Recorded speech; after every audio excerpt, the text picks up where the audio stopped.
Chapter 804. Zhong Lizi and Hua, she didn't understand this simple conversation at all. Yet, Jiang Yuxia understood it and realized that Jingjiu was more powerful than she had imagined. She knelt down on the ground with a pale face, saying, "If this has something to do with my uncle, please forgive him, please detain him for a while and ask him." Jingjiu was a person who valued his promises, both to others and to himself.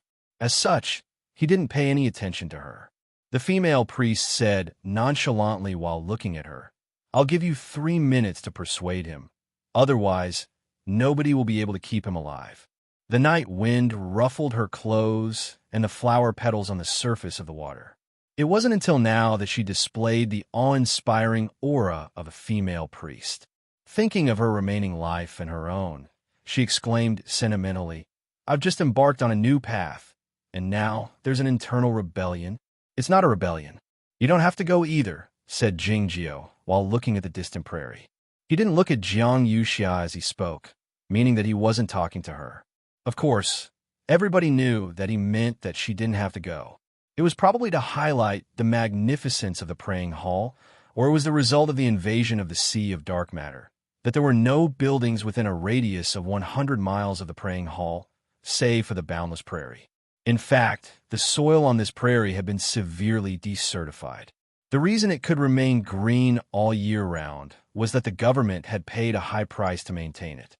The nutrients in the soil were insufficient, so there was no forest here. A tree could only be seen a long distance away. The scene of the low tree in the wilderness was beautiful, but it was inconvenient to conceal one's tracks. As such, the cloaking device of the high-speed flying device of the Mo clan had been activated the entire time. As a result, the tree trembled incessantly and the leaves fell all over the ground. Mr. Xia picked the fallen leaf off his shoulder expressionlessly and asked the head of the Mo clan, "Do you know what you are doing?"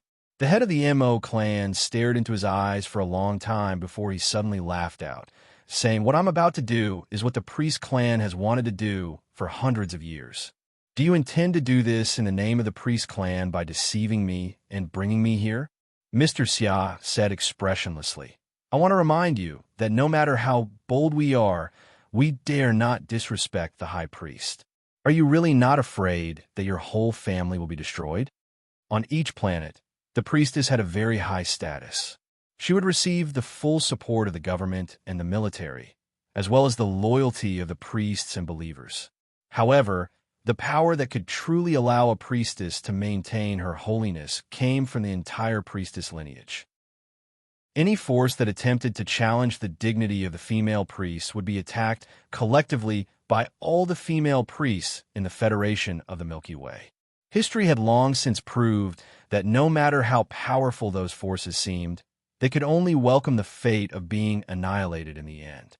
The priest clan, represented by Mr. Xia, had served the female priests on the Stargate planet for many generations.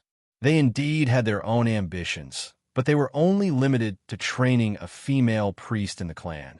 They dared not betray the clan. Tonight, after knowing the intention of the priestess, Hizzle became very depressed, but he did not dare to resist. This was the reason. "Of course I'm afraid.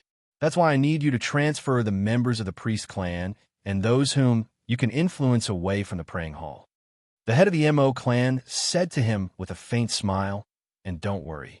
I won't disrespect the high priest even if I have 10,000 guts, nor will I harm your daughter. But if those people dare leave the praying hall, they will die for sure." A mocking smile suddenly showed on Mr. Xia's wooden face as he said, "Do you know who is in the praying hall at the moment? How dare you say such a thing?" The head of the Mo clan was taken aback a bit before asking, "Do you mean that military officer?" He had seen the attitudes of the chief executive and the director of the base toward that young military officer at the sight of the selection of the female priest, so he guessed that she must have an extraordinary background. "You know nothing about the resources of the priest clan, but you dare to meddle with them. You really don't know how to spell the word death." Having said that, Mr. Xia didn't pay any more attention to him.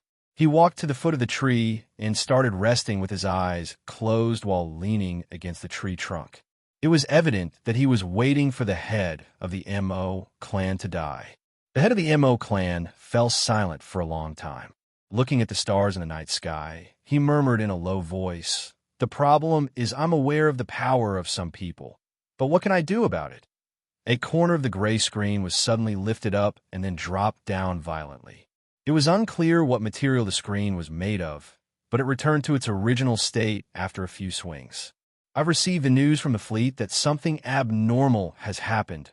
Ran Handong walked toward the female priest while holding the military cap in her right hand while rubbing her messy hair. She suddenly saw Jingjio and asked with arched eyebrows, "Who are you?"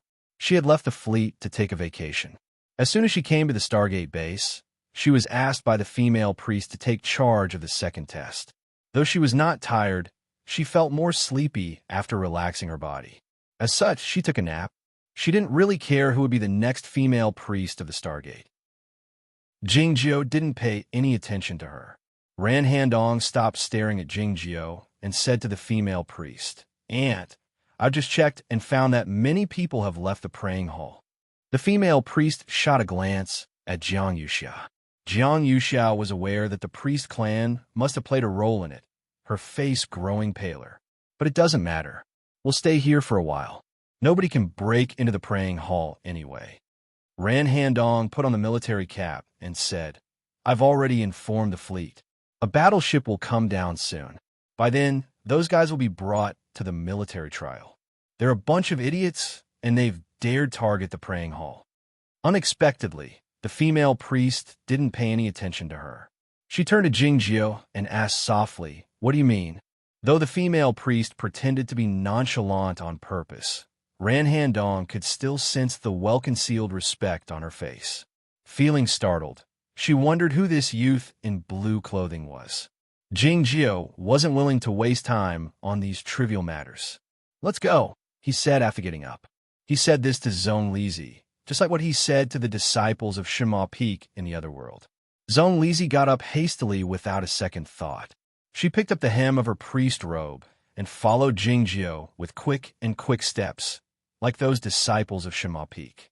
She had completely forgotten that she was the successor of the female priest and should stay in the praying hall. Seeing this, Huashi covered her mouth with her hands, unable to utter a single word. Ran Handong moved her lips slightly. Looking at the two figures disappearing on the other side of the gray screen, she turned to the female priest and said, "Is this the successor you've chosen? Is there something wrong with her brain?" Her voice stopped abruptly. It was because the female priest had prostrated on the ground, bidding farewell to the figure outside the screen. Jiang Yuxia came back to her senses and got up hastily to catch up with her. Jingjio and Zhong Lizi had already arrived at the grand hall of the praying hall, heading toward the outside along the long stone path. The main preacher of Shou or city followed them on the stone path with his body hunched. He was so anxious that his forehead was full of sweat. He intended to persuade the two of them to leave the praying hall because there were many dangers hidden in the darkness of night outside the praying hall. For the sake of safety, he suddenly thought of the identity of Jingjio and thought that the gods were omnipotent, so they wouldn't care about the malice of mortals. The darkness of night outside the praying hall was very dark, as if it would swallow this magnificent building. A dozen main preachers and Jiang Yuxia followed the two of them to the front gate of the praying hall, halting their steps.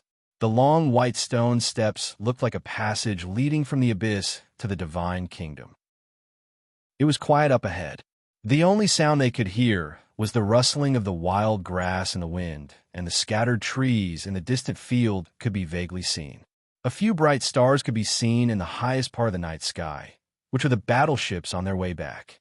The tranquil night seemed to be a safe place, but in fact, a great many cruel gazes were gazing at them. Jingjio motioned for Zhong Lizi to follow behind him, and then he headed down the stone steps without hesitation. An hour ago, he had been bowed to by countless important figures and populace, but now he had to flee for his life. Thinking of this, Zhong Lizi had a complicated emotion, but she didn't halt her steps. She followed closely behind Jingjio. Jiang Yuxia and the main preachers watched their steps nervously. Once in a while, they lifted their eyes to look at the darkness of night, hoping to see those wild animals ready to strike at any moment. Nothing had happened. Zhong Lizi's footsteps landed on the stone steps, giving off a clear sound. It wasn't until they reached the bottom of the last stone step that Jingjio suddenly halted his steps. No matter how heavy the wind and rain was, he would go wherever he wanted to go. Nobody and nothing had ever been able to stop him, even if the world was about to be destroyed in front of him. What had stopped him? Zhong Lizi didn't expect him to stop so abruptly. She bumped into his back before she could react. There were a few soft sounds. A few lines appeared on the blue tracksuits. A few lines also appeared on his trousers. A few lines also appeared on Jingjio's face. As the night wind blew over, the lines spread out like the ripples on the water, gradually separating and forming a rupture. Of course, the lines on his face only sank slightly before they returned to normal. It turned out that there were many invisible lines in front of him. Chapter 805. Those lines were not invisible, but rather very thin, like the mosquitoes in the fiend prison.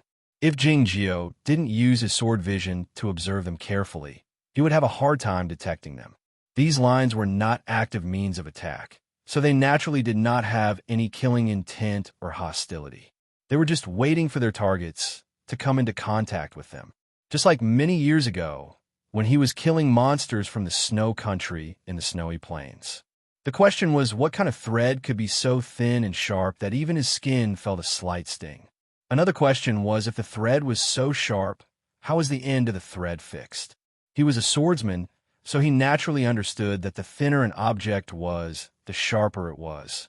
The problem was that the thinner an object was, the weaker it was, unless the internal strength of the object was very strong. Countless pieces of information flowed through his consciousness like water. There were related physics papers, one of which was very famous, and the gray sky curtain in the deepest part of the praying hall. He looked into the depths of the night and sensed several dozen extremely weak aura fluctuations. Finally, he made a judgment. The threads were made of the same material as the gray curtain, ultrafine particles. Ultrafine particle materials refer to materials composed of ultrafine particles as basic units. Depending on the type, they will show different physical characteristics. Space stations, military mechas, and space elevators often use this material. When this material was developed to the extreme, it could naturally be used to kill people, and it would also have a certain classical beauty. Someone had surrounded the praying hall with the threads made of the super tiny particles. However, as Ranhan Dong said, Jingjio would be safe as long as he didn't leave the praying hall. But how did the other party know that Jingjio would choose to leave? Not only was he not surprised that his way of doing things had been guessed, he was even somewhat satisfied. After waiting for so many days for a battleship to appear on the lawn of the university, that person finally appeared. However, now was not the time to think about these problems. He had to leave first. He had many ways to break these invisible lines, such as transforming into a sword light and burrowing into the ground. However, perhaps it was because he wanted to compete with something sharp, or for some other reason, he chose the simplest and most direct method. He raised his right hand and slashed at the seemingly empty night sky. Pa pa pa pa. As if the strings of a harp in a concert hall had been cut at the same time, the sound of countless strings snapping could be heard in the night sky. What followed was an extremely weak whistling sound, like the sobbing of ghosts. With a chi-chi sound, something floated up, and a few extremely small and deep holes appeared on the ground. Nothing could stop him now. He took a step forward, and the tear in his pants and clothes became even bigger. He liked this blue sportswear the most. His eyes turned cold. Though Zhong Lizi couldn't see his eyes, she could sense the change in his mood. "I'll buy you a new one later," she comforted him hastily. The lines of the superparticle materials were set up precisely outside the stone steps, so they didn't enter the absolute defensive range of the praying hall. Jingjio led Zhong Lizi down the stone steps, which meant that they had arrived outside the praying hall.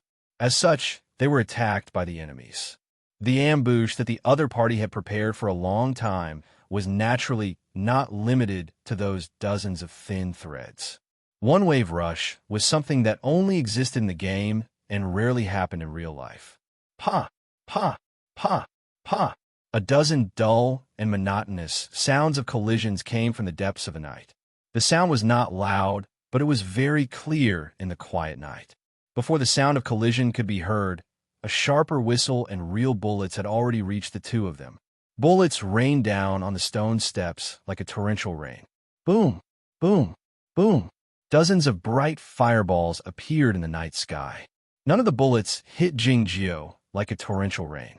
They couldn't even get within 5 meters of Jingjio.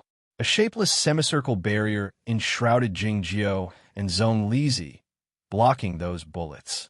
As the bullets landed on the barrier, they turned into fireballs and dropped down feebly, resembling the sprays hitting the rocks. Looking at the exploding bullets, Jingjio ascertained that they were shell-less bullets filled with non-standard chemicals. As such, the attackers had nothing to do with the military. He could analyze the identity of the attackers calmly under the circumstances because he knew they were not in danger. Yet, Zhonglizi didn't know that. Hearing the thunder-like booms and looking at the night sky surrounded by the bullets, Zhonglizi was so scared that her face turned pale. Yet, she didn't dare grab Jingjio's hand. All she could do was hold onto his clothes and hide behind his back, looking extremely pitiful. Sensing the commotion behind him, Jingjio said, "Let's go." The area in front of the praying hall was illuminated by countless bullets. Two figures were intermittently visible, walking forward slowly. The youth walking in the front was walking steadily, as if he wasn't affected in the slightest. Standing on the stone steps, Jiang Yuxia and a dozen main preachers were stunned speechless when they saw this amazing scene. This scene couldn't last long, because Jingjio didn't like not fighting back when he was attacked. As the bullets rained down, Jingjio began to observe and calculate the positions of those gunmen. A sword will left his body and traveled to a distant place, noiselessly under the cover of the bullets. Jingjio didn't pay any more attention to these gunmen. He unleashed his sword awareness and started searching. His line of sight fell on a spot in the distance. It was in the deep part of the prairie, 77 kilometers away from the praying hall. There was a lonely big tree there. There was an advanced flying device nearby, with a few heavy weapons hanging on it. It had been activated and could fly away at any moment. Mr. Xia sat leaning against the tree, his eyes open. The head of the MO clan walked to the bottom of the flying device, the light armor on his body emitting a faint glow. A clear and steady energy could be sensed from the flying device. It was unclear who it belonged to. It was the elite troop of the private army of the MO clan that carried out the mission of the praying hall that day. The MO clan was responsible for most of the interplanetary transportation on the Stargate base. To make money in the vast and dangerous space, they had to maintain a formidable armed force. The weakest of these elite soldiers was a swordsman in the Golden State, and the firearms and equipment they used were of the highest quality. The soldier responsible for the observation found that Jingjio had broken through the blockade of the superparticle material. He was shocked and hesitated for a few tenths of a second before Jingjio walked down the steps. According to the instruction of the head of the MO clan, these elite soldiers started firing without waiting for any order. 35 soldiers pulled the triggers almost at the same time, turning the night sky in front of the praying hall into a sea of fire. Those elite soldiers had disguised themselves perfectly. Most of them were hiding in the sand dunes. The rest of them were hiding in the sparse shrubs and the flying device that hadn't left the ground yet. It was believed that even the special forces of the military couldn't locate them in a short time. A sizzling sound was suddenly heard in addition to the clanking sounds in the night sky, as if a snake was slithering on the sand dunes. A mark had indeed appeared on the sand dunes. The mark extended from the east to the west, passing through the sand dunes and the bodies of those elite soldiers at an unimaginable speed. Then it came out of the sand dunes, heading toward the shrubs and those flying devices. The gunshots became sparse in a short time. More than 20 elite soldiers of the MO clan had died in the sand dunes in an instant. If there was no follow-up investigation the next day, this patch of sand dunes would be their graves. A few soldiers hiding in the shrubs felt something was out of place. Then they felt a chill in their heads and saw nothing but darkness in front of their eyes. They fell to the ground and turned into corpses. There was a delicate bloody hole in their temples, from which a little blood was flowing out slowly. The few soldiers hiding under the flying device also fell to the ground soundlessly, turning into corpses with the same bloody holes in the same places. The size and location of those bloody holes were very precise, as if they were made by the best surgeons with the best surgical instruments. The gunshots had stopped soon after. The booming sounds caused by the bullets had stopped as well. The sea of fire in front of the praying hall had vanished without a trace. The magnificent building regained its solemnity under the starlight. In the deep end of the prairie, the head of the M.O. clan looked in the direction of the praying hall and asked in a trembling voice, "What is going on?" This question was not directed to Mr. Xia, but to another person who was the clear and steady energy that Jing Jiao had sensed in the flying device. "I'll go and have a look." A calm and confident voice came out from the communication device of the head of the M.O. clan's light armor, followed by the sound of the cabin door opening. That person was the personal bodyguard and driver of the head of the M.O. clan, a highly achieved swordsman in the initial state of the Star State. He was invited by the M.O. clan after he retired from the special forces of the military. Hearing this, the head of the M.O. clan felt a bit relieved, saying, "The target is a bit strange. You should be careful." The retired swordsman didn't respond to him, nor did he come down. "Huh." A round hole appeared on the sturdy cabin door of the flying device. It looked like the round holes on the heads of those soldiers of the M.O. clan who had turned into corpses. The retired swordsman fell on the ground of the flying device, with a hole on his head, the fresh blood flowing out slowly. The head of the M.O. clan couldn't see the scene in the flying device, so he didn't know what had happened. He didn't get an answer even though he asked. He suddenly felt cold, not because of the feeling of the light armor, but because of the smell of death in the night wind. In order to dispel this fear, he left the flying device reflexively and ran toward a large tree not far away. Mr. Xia had already opened his eyes when the attack began. Seeing the sorry state of the head of the M.O. clan, a mocking expression showed in his eyes. The head of the M.O. clan ran to the front of him and said hoarsely, "What are you laughing at? You'll be killed as well." "God is fair," said Mr. Xia. "I haven't done anything. Why would I die?" The head of the M.O. clan was taken aback as he exclaimed, "What the hell are you talking about?" "God," his voice stopped abruptly. A small round hole appeared on the helmet of the light armor. The blood spurted out, dyeing the helmet red. Looking at Mr. Xia, the head of the M.O. clan reached out his arms like a drowning child asking for help. In the end, he knelt down slowly without uttering any sound. He looked at the wild grass under the tree. The wild grass, illuminated by the starlight, didn't look green, but black. It seemed that he had seen the darkest night, his eyes full of fear. Then he gradually calmed down, as if he had found relief. With a thud, his body leaned forward and fell heavily on the ground. Mr. Xia had been calm and composed the entire time, but the corners of his eyes couldn't help but twitch a bit when he heard this sound. He stood up with difficulty while leaning against the tree. Looking in the direction of the praying hall, he thought that God was indeed fair, but also merciless. What would be the fate that awaited him next?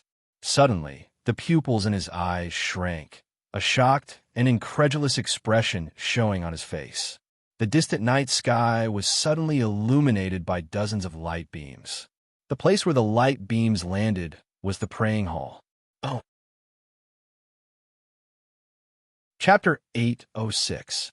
All the gunshots were silent, and so were the bullets. Besides the faint smell of burning chemicals drifting in the air in front of the praying hall, there was no other trace to prove what had happened here. The elite soldiers of the private army of the M.O. clan had lost their lives in the blink of an eye. They couldn't breathe any longer, turning into corpses that were still warm. The corpses were hidden in the sand dunes and other well-hidden places, so it was hard to find them. Jing Jiao had promised the female priest that he would kill as few people as possible. Besides the two people by the tree in the distance, Jingjiao had only attacked those who wanted to kill him. None of the pilots and personnel in the flying device had been touched, but the engines had been destroyed. The stars in the sky shone on the praying hall. The stars representing the battleships grew brighter and brighter. Before Mr. Xia saw those light beams, Jingjiao had sensed something unusual. He grabbed Zhong Lizi by the collar of her priest robe and pushed her back into the praying hall. Zhong Lizi flew backward with widened eyes amid the whistling sound, her face full of terror, but she didn't make a sound. Standing on the stone steps, Jiang Yuxia had no time to react. Though the dozen main preachers had achieved a high cultivation state, they didn't dare take the attack head-on, dodging it hastily. Zhong Lizi flew past the front gate of the praying hall and the spacious space of several thousand meters inside the hall. She flew to the deep part of the praying hall and landed on the sky-like gray screen in the end, looking like a butterfly on a spider's web. The gray screen was so smooth that she couldn't reach out her hand to grab it. All she could do was slide downward at an increasingly faster speed. As she was about to hit the ground, she was caught by a gentle force. The female priest pulled back her right hand slowly and lifted her head to look at the stars in the night sky, her eyes revealing a cautious and cold intent. While she pulled back the gray screen and ran out, she helped Zhong Lizi up and asked confusedly, "Big sister, why did you come back?" A gust of wind rose in the praying hall. Ran Handong appeared on the stone steps and yelled while looking at Jingjiao, "Get in here quickly." Jingjiao didn't heed her, lifting his head to look at the night sky. There were many stars in the night sky, and a few of them were relatively bright. They were the battleships on their way back. Those stars suddenly became extremely dazzling, shooting out dozens of perfectly straight beams of light towards the ground. The light battleship's most powerful heavy weapon, the high-energy laser cannon. Dozens of light pillars instantly reached the ground. There is no sound or explosion, only an unstoppable sense of destruction. The battleship attacked indiscriminately, and the praying hall was within the range of attack. The gravitational field of the praying hall was activated in advance, forming an invisible barrier. Dozens of laser beams met the invisible barrier and dispersed like water, revealing different colors. The scene looked extremely strange. The watercolor like light fell to the ground and burned rapidly. Whether it was the weeds, gravel, or soil, everything seemed to have become fuel. After a very short period of time, the beam of light that fell from the night sky disappeared, as though it had been taken back into the battleship. A semicircle appeared on the ground outside the front gate of the praying hall. Those lines had a crystalline color, meaning that the sand had been melted into glass. It was easy to imagine how high the temperature was at that moment. The ground in the distance was even more miserable. There were cracks formed by energy fluctuations everywhere, as well as many bottomless holes and melted magma. Jingjiao, who had been standing there, had disappeared without a trace. No one knew if he had turned into a wisp of smoke or gone somewhere else. "Where is he?" Jiang Yuxiao ran to the bottom of the stone steps, but she couldn't pass through the gravitational field. All she could do was look at the hellish scene with a pale face. Ran Handong looked terrible as well. She didn't care about the life or death of the youth in blue clothing, but she was concerned that someone dared attack the praying hall with a battleship. What kind of force dared meddle in the military? The main preachers and the female caretakers ran out from the praying hall. Seeing the scene in front of them, they were stunned speechless. Zhong Lizi clenched her hands tightly, her body trembling incessantly, but she didn't make a sound. "He will be fine," said the female priest. Having said that, she lifted her head to look at the night sky and the dimming stars. Her eyes, which were as tranquil as water, were on the verge of turning into ice and snow. Though the god wouldn't die, those blasphemers had to. Looking at it from a space, this planet that had been emptied by the humans didn't have much of a natural feel to it. It was full of a man-made aesthetic. Some people thought it looked like the buttocks of a young girl wearing a pair of lace underwear. Some thought it looked like an ivory ball with 4 layers, and some thought it looked like a huge space fortress. In fact, this planet was the fortress of the humans on the front line. In addition to the deep underground laboratory, The Stargate base was also the most important transit station for the fleets of the Federation. It was strategically important, guarded by the fleets all year round, and 7 battleships were deployed to defend the base. Some of the 7 battleships could be seen clearly at the New Era Institute and in Shoer City. The fleet sent 3 battleships to enter the atmosphere that day for the October Water Festival. After the new female priest was selected, the 3 battleships returned to the space. However, they received the order to return to the ground before they could do so. Unexpectedly, one of the battleships suddenly fired the laser cannons with the highest efficiency on their way back to the planet and fired at the ground. It was obvious to the naked eyes that the target of the battleship was the praying hall. The space was deathly quiet, like a graveyard. The edge of the atmosphere exuded a dust-like glow, looking a bit dirty against the dark space. 3 battleships hovered in the space in silence. One battleship was obviously sandwiched by the other 2 battleships. The battleships didn't communicate with each other, nor did they adjust their positions. A silent and depressing atmosphere filled the air. This was a world with distinct black and white. The places illuminated by the permanent stars were white and shiny, but the places shadowed by the stars were darker than the darkest night.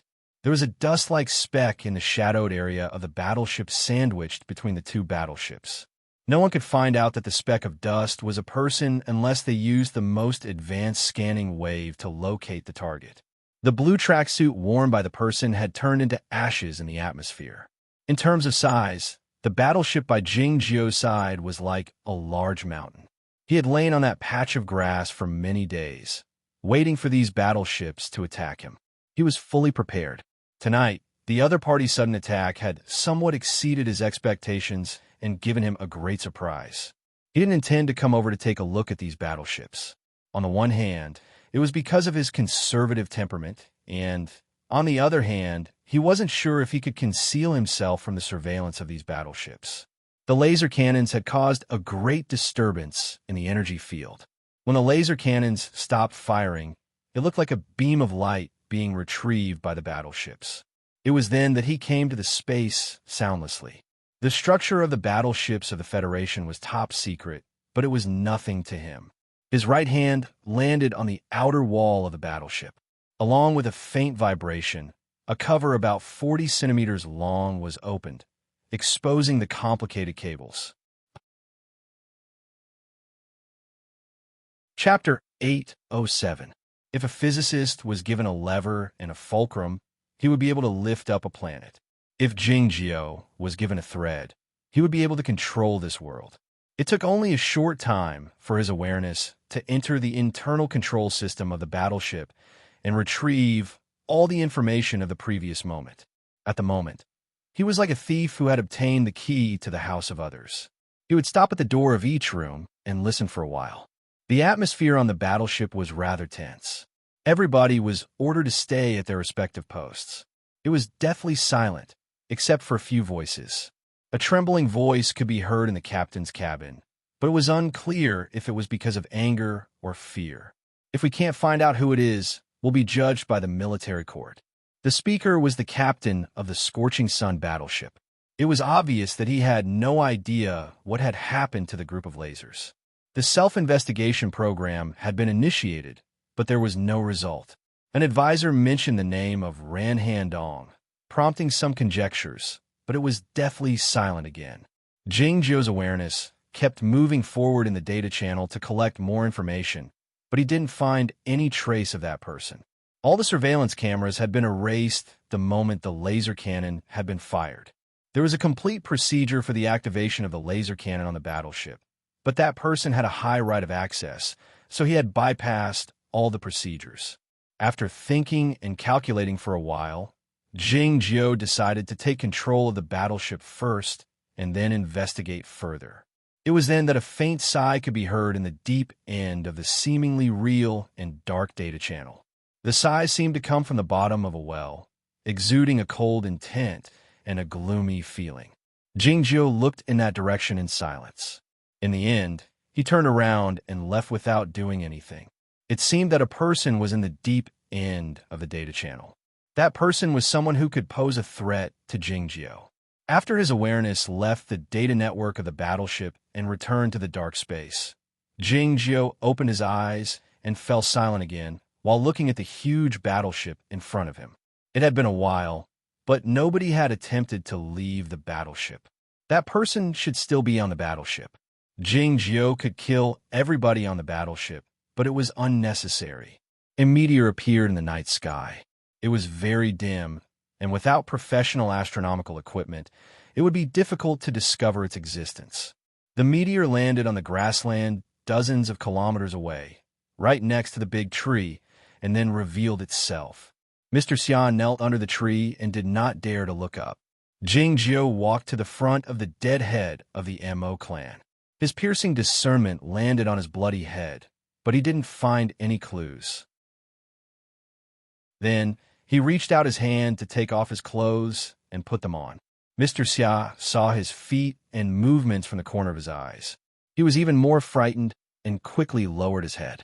The residual energy of the laser cannon still lingered in the air near the praying hall on the grassland.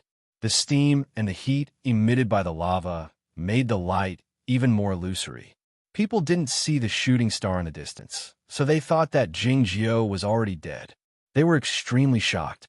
The main preacher of Shou city turned ashen, wondering if the master priest said that he was the new god. How could he die just like that? Jiang Yuxia clasped Zhong Lizi's shoulder tightly, her face pale, her eyes bewildered, and her heart aching slightly. Zhong Lizi was calmer than she had imagined. It was probably because she was numb from the shock. She looked at the grassland full of hot fog like a stone, as if she would be able to see the figure of Jingjio if she looked at it for a long time. As the hot fog dispersed, a figure gradually appeared. Jingjio came before the stone steps and sensed the powerful gravitational field. "Let's go," he said with furrowed brows, feeling displeased. Seeing this, Jiang Yuxia covered her mouth with her hands, her eyes full of incredulity. The main preacher looked as if he had seen a ghost. The main preacher of Shou city had knelt down on the ground a while ago. Zhong Lizi came back to her senses after being taken aback. She rushed down from the stone steps and threw herself into Jingjio's chest, asking, "Are you all right?" Jingjio uttered, Zhong Lizi couldn't believe her eyes. She reached out her hands in an attempt to touch Jingjio's face, but Jingjio stopped her. A star lit up in the night sky. It was a battleship. Jingjio took a look at it, and then disappeared into the darkness of the night on the grassland along with Zhong Lizi. The strong wind whipped up by the battleship blew away the hot fog and remaining smoke on the grassland. Hundreds of soldiers in light mechas started searching, but all they found was a pile of corpses on the ground. Jingjio and Zhong Lizi returned to the hotel outside the University of Stargate. The upper echelons of the University of Stargate and the Twirling Rain Company had received the news and sent out their respective security teams to seal off the surroundings of the hotel. After some discussion, the two sides had finally decided on a candidate. They went to ask the respected new female priest what had happened. Gao Shu rang the doorbell. Hearing the invitation to come in, he tidied his clothes nervously and walked in gingerly. The television in the room was on, showing the scenes from the first half of the night on the light screen. Surrounded by dozens of main preachers, Zhong Lizi came to the front of the praying hall. She looked exceedingly holy under the illumination of countless light beams, her red hair extremely eye-catching. Under the gazes of countless people, the female priest raised her hand slowly. The important figures in front of the praying hall and the populace on the grassland cheered, and then bowed to the ground in unison. Gao Shu pulled back his gaze and looked at Zhong Lizi. He couldn't associate her with the pure and holy girl on the television screen. When he met this girl for the first time at the New Era Institute, she was merely a plain-looking girl with silvery hair. Now, she had become the most important figure on this planet. The company of the Mo clan has been taken over by the government, and a few transportation bases in the outer space are under the control of the fleet. The investigation is in progress. Gao Shu collected his thoughts and reported the latest situation to her. "You'd better go back to the praying hall before the investigation is completed," he continued. "I'll stay here," said Zhong Lizi. Gao Shu continued. The news will come out in about 20 minutes.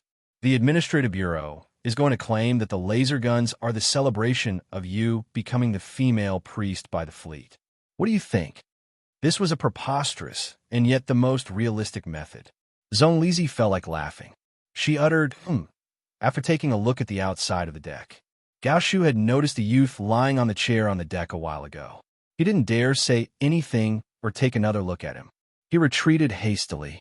After leaving the room and coming to the VIP room on the first floor, Gao Shu led the CEO of the Twirling Rain Company to a corner after exchanging a few words with the president of the University of Stargate. He told him about Zhong Lizi and Jingjio. The CEO of the Twirling Rain Company didn't look good. He didn't make any comment after hearing Gao Shu's report. Gao Shu grew more nervous. What has happened, he asked. I've just contacted my father-in-law. The CEO continued expressionlessly. He doesn't know the existence of that little master female priest. The connection between the Twirling Rain Company and Zhong Lizi was the path toward heaven, and more importantly, it was the instruction written by the chairman of the board on the main planet. Zhong Lizi had become the future female priest of the Stargate base that day. He didn't dare conceal such a significant event from his father-in-law, and he intended to show off his achievement. Unexpectedly, hearing the astonished tone of his father-in-law on the other end of the phone, the CEO realized that he had made a stupid mistake. Gao Shu's face turned extremely pale. It was well known that he was the one in charge of contacting Zhong Lizi and the Twirling Rain Company. If this was a misunderstanding. No, it was not a misunderstanding, but someone had done something behind the scenes. Who would be responsible for it then? Then what should we do next? He asked in a trembling voice. The CEO had gradually calmed down. He shot an indifferent glance at Gao Shu and demanded, What do you mean? As Gao Shu was about to say something, he realized that he had asked a stupid question when he saw the expression in the CEO's eyes. Take good care of and protect the master female priest, said the CEO, while staring into Gao Shu's eyes. It's because we're lucky this time. Even if there was an ulterior motive behind the incident, the girl had already become the female priest of this planet. Would the Twirling Rain Company go back on their agreement with the game adaptation contract? No. That force could decide the fate of the female priest of a planet and manipulate the Twirling Rain Company in the palm of their hands. As such, they couldn't be provoked or investigated. Gao Shu said after wiping off the cold sweat on his forehead. It seems that the master priest doesn't like the boredom of the praying hall. If she stays in the hotel for a long time, she might feel bored. What if she wants to go out? The CEO said, Send the gaming compartment here as soon as possible. It would be perfect if the author of the original novel could design the characters. I believe she would be interested in the game. Gao Shu thought this suggestion was ridiculous. The girl had already become the female priest, and they were going to use her as a game designer. All of a sudden, he understood the intention of the CEO, his eyes revealing an admiring expression. Which other game in this world had the original novel and game designer made by the female priest? It was impossible for the game produced by the Twirling Rain Company not to be popular. Jingjio was still gazing at the stars on the deck, and Zhong Lizi was still watching TV in the living room. It seemed that they had never gone to the surface of the earth, participated in the October Water Festival, or encountered the dreadful assassination, as if they had never been to the surface of the earth. Of course, the situation had changed a lot. For instance, she could always see her own face on the TV screen, no matter how she changed the channel. She was tired of looking at it. The TV stations on the whole planet were replaying the selection of the female priest in the first half of the night or broadcasting the special programs. Many specialists were making comments and analyses in the studio. A girl from the underground neighborhood had become the most honorable female priest on this planet. What did it mean? What did it mean? What would it affect? Such discussions could be carried out for many years in the cultural and social aspects, enough to feed thousands of specialists. As for the significance of the discussions, the young female priest might not care about them, but the specialists and the populace were very concerned about them. There was no trace of the assassination in the news, except that it was mentioned casually and naturally. The fleet of the Federation used special lights to celebrate the birth of the new female priest. It was a spectacular scene. On the contrary, a few rumors related to the assassination were circulating on the online forums, but they soon disappeared. There were many discussions about the selection of the female priest on the online forums. The discussions about the new female priest, Zone Lizzie, were the most popular. In less than half a night, her family background, educational background, the failure of her gene modification, and the title of Icy Beauty at the New Era Institute had all been dug out. Chapter 808. There were many posts about the new female priest on the forum, the contents of which were quite detailed. Some of the posts even had pictures. It was evident that the students of the New Era Institute had contributed a lot, including the boss of the gaming parlor, the owner of the barbecue restaurant, and the residents of the Mingxian community. For various reasons, none of the posts said anything bad about Zone Lizzie. Her difficult childhood and indifferent temperament were the evidence of her determined temperament. Even her father, a stupid professor, was described in the posts as a good father who would do anything for his daughter's future. Reading these posts, Zone Lizzie had gradually calmed down from her excitement. She felt ashamed and covered her burning cheeks with her hands. She couldn't help but feel curious even though she didn't want to read them. When she saw the discussion posts about the live broadcast of the selection of the female priest on the forum and recalled the scenes, she found that she had done more humiliating things than she had imagined. Most of the discussion posts were not about the contents of the test or the inappropriate questioning of the mistress of the MO clan, but about her drunken behavior. That little girl is so cute. She can't really be drunk, right? She vomited. She vomited. Ha ha. Someone vomited during the selection of the female priest. If such a person can also become a priestess, then I can become the chief executive. I'll pass out after one cup. I take back what I said earlier. She's qualified. Zone Lizzie is awesome. Her voice is broken. Yeah, the new female priest is so cute. She looks so real.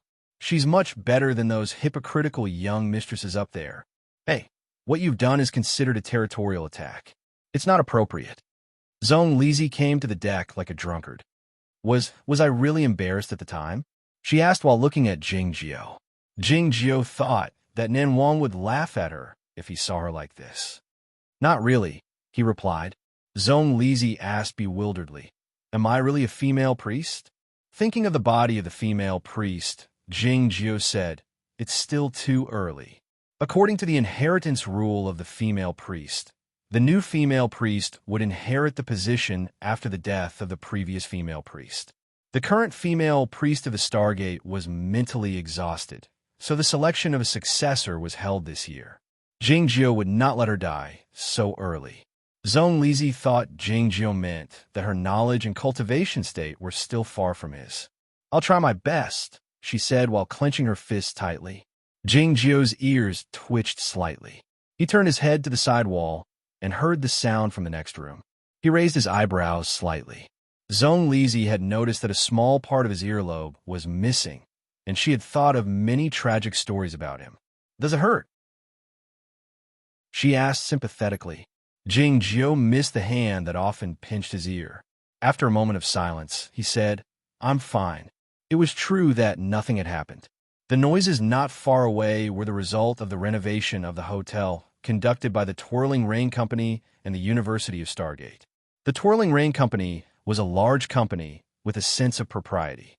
In the past, they had only arranged a suitable suite for Zone Lizzie even though they wanted to befriend her. Now that Zone Lizzie's status had changed, the corresponding treatment for her had to change as well. Under the laser cutter, the walls of more than 10 suites were silently cut open. Hundreds of construction workers wearing soundless shoe covers walked into the construction site. They brought in all kinds of equipment and started the renovation in silence. As long as one had enough money and professional skills, one could achieve many things that regular people couldn't even dream of. It took only half a night for this floor of the hotel to be renovated and divided into a few areas. There was a bar, a gym, a gaming room, and a private theater, all of which were well arranged. The most dreadful part was that the construction team didn't make any noise even though they had done so much. If not for someone like Jingjio, he wouldn't have known that hundreds of people had been working here for a few hours. The reason why the renovation of the hotel was carried out by the Twirling Rain Company and the University of Stargate was simple. This hotel belonged to the University of Stargate. The next morning, Zone Lizzie woke up as usual. She washed her face and brushed her teeth in front of the mirror with her eyes closed. As she came to the living room, she found a letter that Gao Shu had stuffed into the room through the crack of the door.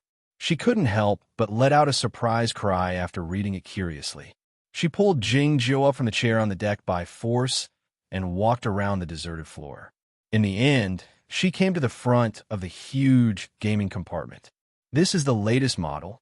It's even more expensive than the flying device," she exclaimed in disbelief. Jingjio had learned about the gaming compartment, so he looked it up and down with interest. It occurred to Zone Lizzie that she was no longer a regular girl with silvery hair, but the female priest of this planet. She suddenly felt nervous and bewildered, but she also felt grateful. She intended to hug and kiss Jingjio, but he stopped her mercilessly. The game of the path toward heaven requires the initial design of the characters. "This is your story. You do it," said Zone Lizzie while pouting her lips. If it were something else, Jingjio would have refused it for sure. When he was in Chaotian, zither, chess, calligraphy, and painting were all boring. Yet, for some reason, he agreed after a moment of silence. The Twirling Rain Company and the University of Stargate had the closest relationship with a new female priest, so they were qualified to express their respect and goodwill to her first. It was also because the New Era Institute couldn't reach this place, and the fat president was worried that the female priest would remember what he had done, so he didn't dare try anything. Next, it was the turn of the representatives of the Stargate base and the government. After breakfast, Zone Lizzie was wondering if she should go back to the campus to attend classes, but she received 2 official letters from the base and the administrative bureau. "I don't have the experience of dealing with such important figures," she asked nervously while kneeling on the chair on the deck, while looking at Jingjio. "Do you want to help me?" Jingjio didn't even glance at her, saying, "You do." Zone Lizzie understood what he meant after a moment of bewilderment. "You've finally admitted that you're an important figure," she said with a smile. "Who are you? I had guessed that you were the son of a famous clan, but it looks like your status is much higher than that. Have you come to the main planet?" It was then that the doorbell of the guest room rang. Feeling surprised, Zone Lizzie got up and opened the door. She found it was the main preacher of Shoer City, followed by the young female officer whom she had met the night before. They were the members of the praying hall, so they had to come to visit the female priest. Nobody could stop them. Ran Handong followed the main preacher into the suite. She noticed the youth on the deck as soon as she saw him. The youth wore a white cotton pajamas. It was extremely impolite for him to greet the guest in such a manner. What was more impolite was that he asked the new female priest to open the door for him. In the next moment, something shocking happened. The main preacher knelt down on the ground after the door was closed. The person he knelt to was Jingjio, not Zone Lizzie. In the Federation of the Milky Way, kneeling to someone was rarely seen, and it could only be seen in the religious places. Nobody was qualified to receive such a gesture save for that god, and the female priests on certain occasions. As such, nobody could get used to someone kneeling to them sincerely. Zone Lizzie was still not used to it. She was at a loss, wondering if she should step aside or help the main preacher to get up. Jingjio was quite used to it. "Get up," he said nonchalantly. "Let's talk about something." He had been the sect master of Aoyama, and also the great emperor. All of Chaotian had to kneel to him. The main preacher got up and bowed to Zone Lizzie, saying, "I need to confirm some procedures with you." Ran Handong had been paying attention to Jingjio since she entered the room. The main reason she came to Shoer City that day was to take a look at this youth, in addition to talking to the new female priest as instructed by her aunt. The gravitational field of the praying hall had been weakened by 3% when the laser cannons of the battleship attacked last night. How did this youth survive? And how did he kill those elite soldiers of the Mo clan? As a result, she witnessed a few more scenes. The main preacher was in charge of the entire parish of Shower City and had a high status on this planet. Even she didn't dare accept his kneeling. Yet, Jingjiu behaved in a natural manner, and it was not a disguise. It was a natural feeling, as if he had received the reverence and kneeling from the populace the moment he was born. How could there be such a person in the Federation of the Milky Way? Even the most powerful clans couldn't bring up such a descendant. The so-called royal family in ancient times had all died out a long time ago. Who was this person? As the main preacher and Zhong Lizi were talking, she couldn't suppress her curiosity any longer. She came to the deck and stood by the chair, asking, "Excuse me, you—" Her voice trailed off abruptly. It was because Jingjiu had lifted his head. The blue tracksuit had been destroyed in the atmosphere the night before, but he was still wearing pajamas. Ran Handong was shocked, not because she had seen his body, but because she had seen his face. For a moment, she felt bewildered, thinking her eyes had blurred. She remembered that she seemed to have seen this face somewhere. She remembered that the mysterious cloud ghost had shown her a picture on the Ferris wheel in the data world and said it was his face. She was furious at the time, thinking all men were liars. It was because the face was so perfect that the captain of the battleship thought the face was painted by a famous artist hired by the gaming company. It was then that she saw the face for real. It turned out that it was not a picture or an illusion, but a real person. Yet, how could a real person look so perfect? The main preacher and Zhong Lizi sensed the eeriness of the atmosphere. They stopped talking and looked at the deck. It was windless on the deck, and it was very quiet. Looking at Jingjiu's face, Ran Handong asked in a trembling voice, Who are you?" Jingjiu said while looking at her, "I'm the person who chases the rabbit." Chapter 809. In the Federation of the Milky Way, there was a group of highly skilled cyber experts who were called cloud ghosts. These cloud ghosts had a room in the hidden network to communicate with each other. Of course, they all used codenames. Nobody knew that Ran Handong, the computer maintenance officer on the battleship with an extraordinary family background, was a famous wild rabbit among these people. Until today, when she heard those words, she realized that she had long been exposed. At the same time, she naturally found out about Jingjiu's identity. The breeze blew the hair on her temples and her pale face. There was no artistic tone, only shock. On the other side, the conversation between Zhong Lizi and the main preacher continued. The date of departure for the main planet and the selection of attendants were two important matters that needed to be confirmed by the new priestess.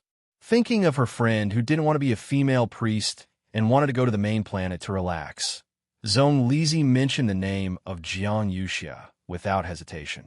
Then, she accepted the suggestion of the main preacher and appointed the other attendant as Hua Shi. Ran Handong turned around and returned to the room without taking another look at Jingjiu. She told Zhong Lizi what the female priest told her in a low voice. After leaving the room, the main preacher couldn't help but glance at Ran Handong, asking, "Do you know that person?" Everybody could tell that Ran Handong displayed an unusual expression when she saw Jingjiu. She even looked a bit distracted when she talked to Zhong Lizi.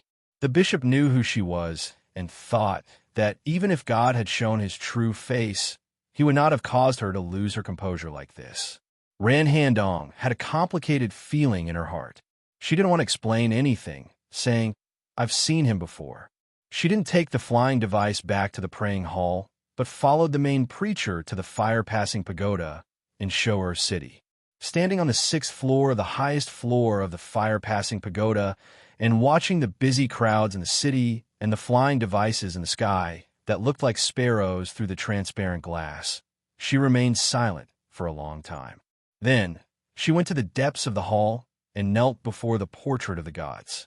She closed her eyes and meditated for a long time before she finally regained her composure. With a beep, the computer terminal on her wrist popped up a screen. Data signals flowed quickly in the form of characters, like a waterfall. This was the most important place of the fire-passing pagoda. Priests and followers were not allowed to set foot in here without permission. She wasn't worried that others would see her computer operation and guess something. The data characters that poured down like a waterfall gradually slowed down and eventually turned into snowflakes that filled the sky. She entered the innermost room of the hidden net. There were no other cloud ghosts in the room today. Only Jingjio was waiting for her. Ran Handong led him out of the room and into the data space. She built a Ferris wheel and sat in the room. The floor and chairs in the room were transparent, and one could clearly see the scene below. It was an endless abyss. "Who are you?" she asked, staring at Jingjio. Jingjio didn't answer the question. Instead, he sent a set of data over. Ran Handong took over the data, but her expression changed slightly after a few glances at it. "Why do you have these things?" she asked. Jingjio said, "I took it." Ran Handong said, while staring into his eyes, "This is the top secret data of the Scorching Sun's 7th battleship, and it's the real-time data. Even if you could sneak into the military network, you wouldn't be able to get it unless you could break through the physical barrier of the battleship." Jingjio uttered, Ran Handong suddenly felt bewildered. She was the most talented girl in the Federation of the Milky Way, regardless of whether it was the computer or the cultivation. She was an important officer in the fleet in the front line at such a young age, and she was qualified to preside over the assessment of the selection of female priests. However, in comparison to this guy, she seemed to be inferior in every aspect, even in terms of appearance. "Why did you give me the data? Help me investigate a person." "The person who gave the order to attack on the battleship last night? The fleet has investigated for a whole day, but there's no clue. I don't think you can find him. You have a good intuition when it comes to data. Help me find the error. There are more than 3,700 officers and men on the Scorching Sun battleship. Do you think you can find the error?" Why should I help you?" "Because you want to investigate it as well." Having said that, Jingjio exited the Ferris wheel and disappeared in the ocean of data like a snowflake. Ran Handong didn't try to follow him this time. She turned off the light screen of the computer with a complicated feeling. A sound came out from the staircase, and a hint of gold could be vaguely seen on the glass. She knew that it was someone sent by Jingjio. In the Tang Valley, he was the person in charge of a certain project in the laboratory of the Stargate base and the assistant chief engineer in charge of the maintenance of the battleships of the fleet of the base. He had a new identity at the moment, which was that he was a follower of a youth who liked to wear a blue tracksuit. On the second day after the Stargate base elected a new female priest, he came to show Earth City from the underground through the special passage. He walked out of the building of the Administrative Bureau, crossed the street, and entered the fire-passing pagoda. As a young physicist who hadn't given up all hope to rely on the theology for the truth of the universe, he seldom came to this building except when he was with his family. Led by the main preacher, he came to the top floor of the building and saw the young female officer. In the next 10 days, as the assistant of the young female officer, he began to search and compare all the details of the Scorching Sun battleship. All the details were true. He had checked all the details, including the angle of the solar panels, the proportion of cellulose in the supply, the personnel files of more than 3,700 officers and men, and the most important way to erase the data.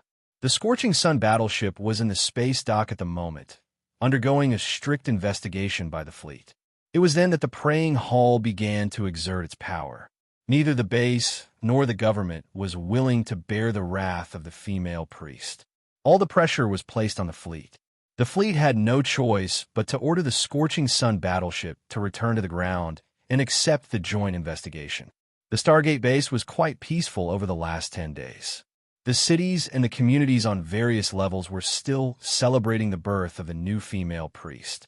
It was said that the Administrative Bureau and the relevant departments of the base were prepared to strengthen the welfare support for the underground communities because Zhong Lizi came from the underground neighborhood. The relevant laws were in the process of being drafted. The new female priest was assassinated by the laser cannons of the battleship as soon as she was elected. Everyone from the military to the government was astonished, and they had to be extremely vigilant. She couldn't even walk out of the hotel, let alone go back to school. All she could do was stay in her room every day. Fortunately, all the floors of the base had been opened up, including a private movie theater and a gym. As a result, It was not too difficult to stay in the hotel for more than 10 days. The expensive and newest gaming cabin was occupied by Jingjio.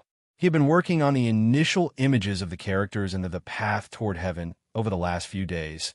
In the words of the players, he was molding their faces. The ascendant hidden in the Federation of the Milky Way had launched the second attack on him, and it didn't seem to be a test this time. Jingjio, of course, wouldn't give up, but he left the preliminary work to Ran Handong and Tengu. He had been the sect master of Aoyama, so he knew that the most important thing was not the management, but the people. One early morning, Jingjio walked out from the gaming cabin and came to the window. Looking at the sea-like lake in the distance, he suddenly missed Gu Qing a bit. This kind of missing him was different from the morning light and the thoughtless sword. If Gu Qing were by his side, Jingjio wouldn't need to think about all this. It was a pity that his wicked disciple was so obsessed with the love affair that he didn't even care about the ascension. He was indeed formidable. Well, it looked like the ascension was indeed meaningless. The distant morning sunlight shone on the reeds. The morning sun peeked out from the top of the majestic mountain. A glow appeared in the reeds, and the ring on his finger glowed. Jingjio's awareness entered the interplanetary network and set up all kinds of jumping bridges and false data points. Then he sank into the hidden network and came to the sky wheel. Do you remember the butterflies I told you about? Ran Handong sent a set of data to Jingjio and said, I suspect that this event has something to do with them. Jingjio took the data and read it quickly, knowing that she still didn't have any proof. The Scorching Sun battleship has more than 3,700 officers and men, and more than 100 of them have been transferred here in the last few days. It's a bit odd. I think it's to protect that important person. Ran Handong used her connections in the military when she investigated the transfer order, but she didn't tell Jingjio about it. Keep going, said Jingjio. Ran Handong said, according to the analysis of the data, that person should have had a plastic surgery, and he eats a lot. Jingjio didn't ask her what data she used to reach this conclusion. In his eyes, the analysis of the data was sometimes metaphysical, and sometimes it was like the sandbox game he played. Sometimes it was correct, and sometimes it was a mess. Don't ask for the reason.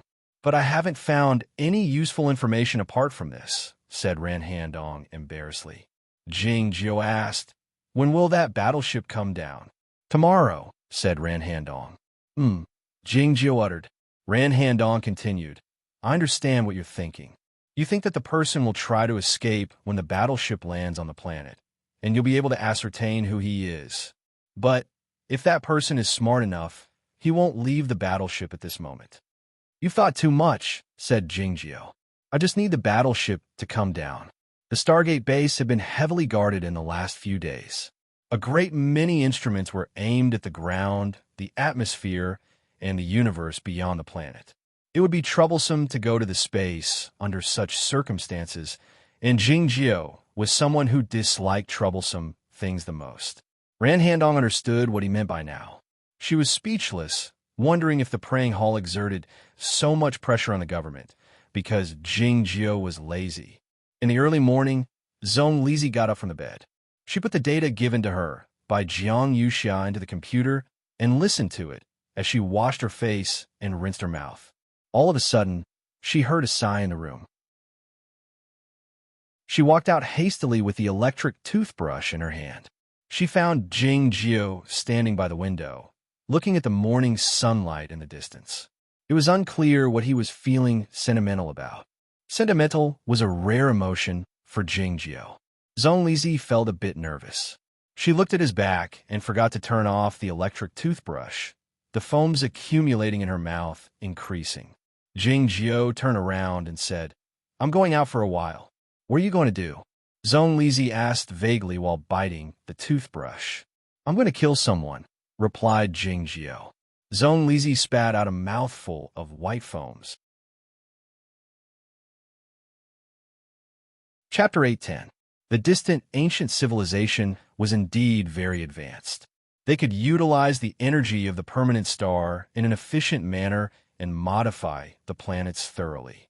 As a product of the modification of the planets, there were 3 famous cracks on the surface of the Stargate base, which looked like 3 scars or 3 flower petals. One of the cracks was where the New Era Institute and Shower City were located, and it was also the only passage leading to the underground laboratory. There was another crack to the south of the equator, where the inhabitants and cities were few. Most of the inhabitants were the relevant departments of the interplanetary fleet. The second layer of the crust was a large dock where the battleships were berthed and repaired, which was called the Second Exclusive Zone. Tens of millions of people lived in the Second Exclusive Zone, including many universities and technical colleges, as well as many companies with both military and civilian functions. The largest transportation company used to belong to the MO family, but it had been expropriated by the government. It was unclear whether the mistress of the MO family would have the opportunity to go back to the affiliated university of the base for further study. The Scorching Sun battleship was berthed on a large dock, looking like a majestic mountain range. In the interplanetary era, the battleships would usually be repaired in the space, and they would land on the ground only under special circumstances. Even the inhabitants of the Second Exclusive Zone had few opportunities to see the battleships of the latest model at such a close distance. It was a rest day. So many people brought their families to the vicinity of the maintenance base for sightseeing and picnicking on the grass. It was quite a bustling scene. Shielded by the crowd, Jingjio approached the base wearing the blue tracksuit he had just bought. After passing through a few checkpoints, he entered the building of the maintenance dock. In the quiet fitting room, he put the blue tracksuit into the black backpack and put on the military uniform of a field officer of the Federation provided by Randong-Han. He pushed open the heavy metal door and stepped onto the flat ground that looked like the tranquil sea, heading toward the Scorching Sun battleship. He had hacked into the military network a few times so far, but he hadn't reached the core of the network yet. All he could do was follow his instincts and leave many intercepting programs, but he couldn't control the network effectively. He became even more cautious after he heard the gloomy sigh in the deep end of the network of the battleship the other day. Even so, it was still easy for him to pass through the scanning system of the Scorching Sun battleship through the right of authority in his bracelet. Few things could stop him, be it in Chaotian or in this world. The gravitational field was the only thing he could do so far. The Scorching Sun battleship looked ordinary in the universe, but appeared enormous on the Earth's surface. After entering the Scorching Sun battleship, one would feel like entering a divine palace. One would easily feel insignificant. The sound of steady footsteps echoed in the quiet passageway. Then it gradually merged with the sound of more footsteps, and finally, it became a drumming sound. The warship's living quarters became a little noisy. Be it officers or ordinary soldiers, they would always become more humane when eating. The air was filled with the smell of food and complaints. The officers and soldiers on the Scorching Sun battleship had been grounded for more than 10 days. After the battleship landed on the Earth's surface, they were under strict control and were constantly being investigated by various departments. Jingjio sat in the corner, wearing a pair of sunglasses and a military cap, the brim of which was pulled down low. He couldn't smell the food, but from the color, he guessed that it must be disgusting. He roughly understood the reason for these complaints. If it's not a problem with the program, then what is it? Besides, what does this have to do with us lower-level mechanical repair soldiers? Why did you lock us up here? Lower your voice. Ah, sir. A few soldiers with grease stains on their boots came over with food trays in their hands. They didn't find Jingjio until they were very close to him. Startled, they stood at attention and saluted him hastily. Expressionless, Jingjio didn't pay any attention to them. The few mechanical repair soldiers turned around and left hastily. Someone said with lingering fear, "Why is that Major like a ghost? Did any of you see him there just now? If I had seen him, would I have dared to complain? Why is that Major sitting there? Didn't you see the epaulets? He is from the Ministry of Internal Affairs. Maybe he is here to investigate that case." Along with the discussion, more and more soldiers noticed Jingjio in the corner. Seeing the epaulets on his military uniform and sensing his temperament, which was as unapproachable as an iceberg, they thought he was a superior sent by the Ministry of Internal Affairs to investigate the case. so they didn't dare provoke him. More and more officers and soldiers arrived at the living quarters. Now that they were on the surface, there was no need to be on duty. Everyone came here to eat. In fact, this was also a requirement of the fleet's self-inspection. Eating was a roll call to confirm that everyone was present. A tiny ray of sword light flashed across the dark glasses. Jing Jio's gaze passed through the glasses and swept across every table in the living quarters. In a very short time, he had seen everyone. After filtering once, he began his second observation. Hundreds of faces flashed before his eyes like light and shadow. Occasionally, they would stop and then move again. He found 17 soldiers who had undergone plastic surgery. His gaze went deeper, passing through those faces and landing on the facial bones inside. Some of these soldiers had suffered serious facial injuries and needed medical plastic surgery. Therefore, most of the bones were repaired and mixed with many alloy materials. As for the rest, in order to change their appearance, most of them cut their bones. Soon, he confirmed his suspect. An officer sat at an inconspicuous small square table. The officer was very quiet and had no companions. He kept his head down and kept eating. He didn't eat much. True cultivators didn't need to eat in the first place. Jing Jio thought to himself. He found that the officer had had his bones shaved, but his appearance was still very ordinary. Moreover, several key parts of his facial bones had been strengthened with very high-level alloy structures. The most important problem was that this officer's body hid great power. An expert with this kind of power couldn't possibly have such an ordinary position on the warship. Therefore, there was something wrong with this person. Hundreds of pictures unfolded in front of Jing Jio's eyes and then slowly stacked together. In his mind, he used common medical plastic surgery methods to restore the officer who had undergone plastic surgery. The reinforced alloy structures were removed. Some white material was filled in according to the traces of the shaving. The broken muscle fibers were reconnected and strengthened. The uneven thickness of the facial skin was smoothed. About 2 minutes later, the hundreds of pictures turned into a brand new face in front of his eyes. The ring glowed. He entered the hidden network to find the military database of the dead and began to compare. Soon he got the answer. The middle-aged officer ate in silence. Suddenly, he felt that someone was looking at him, and not with eyes.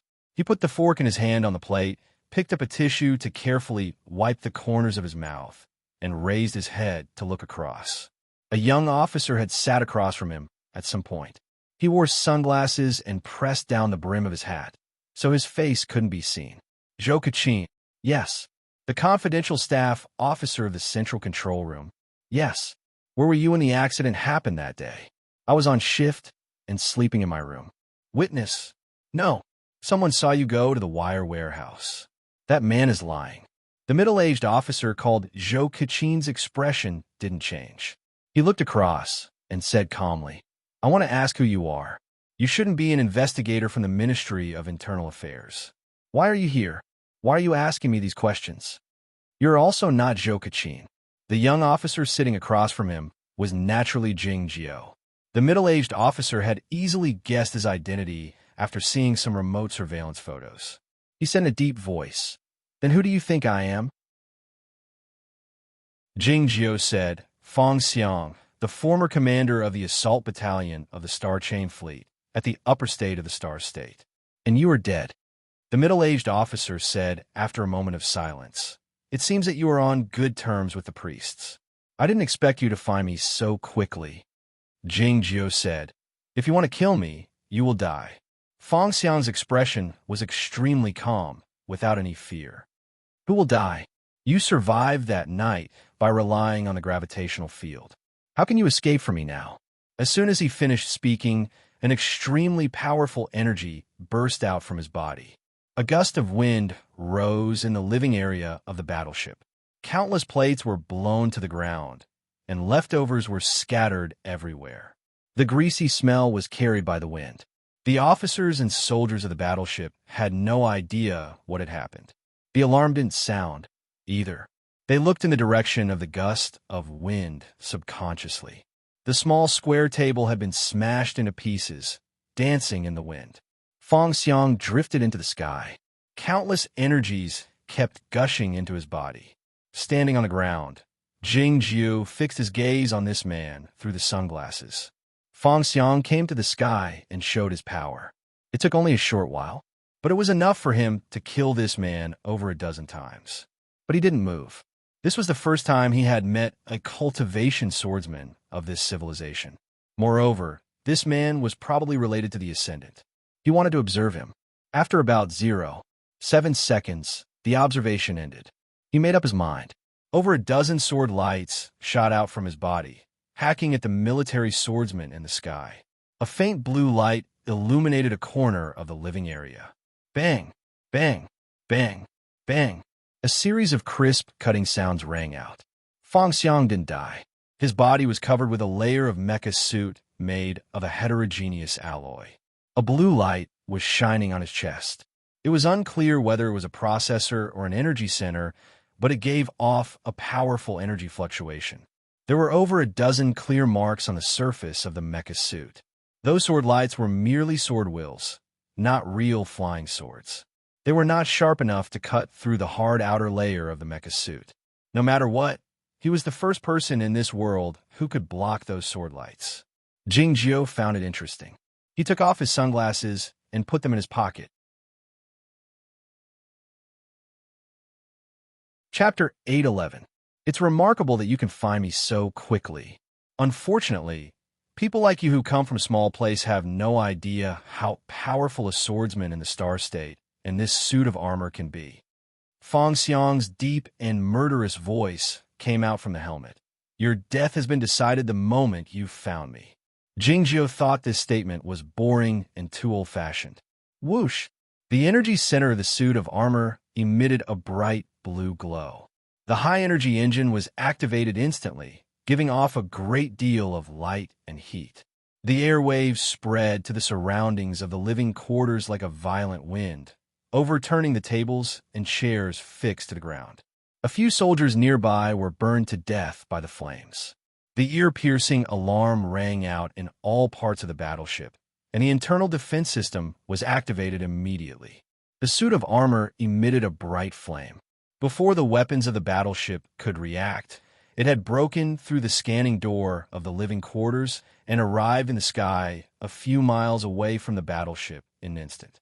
Jing Jiu walked to the square outside the battleship and looked at the sky a few miles away.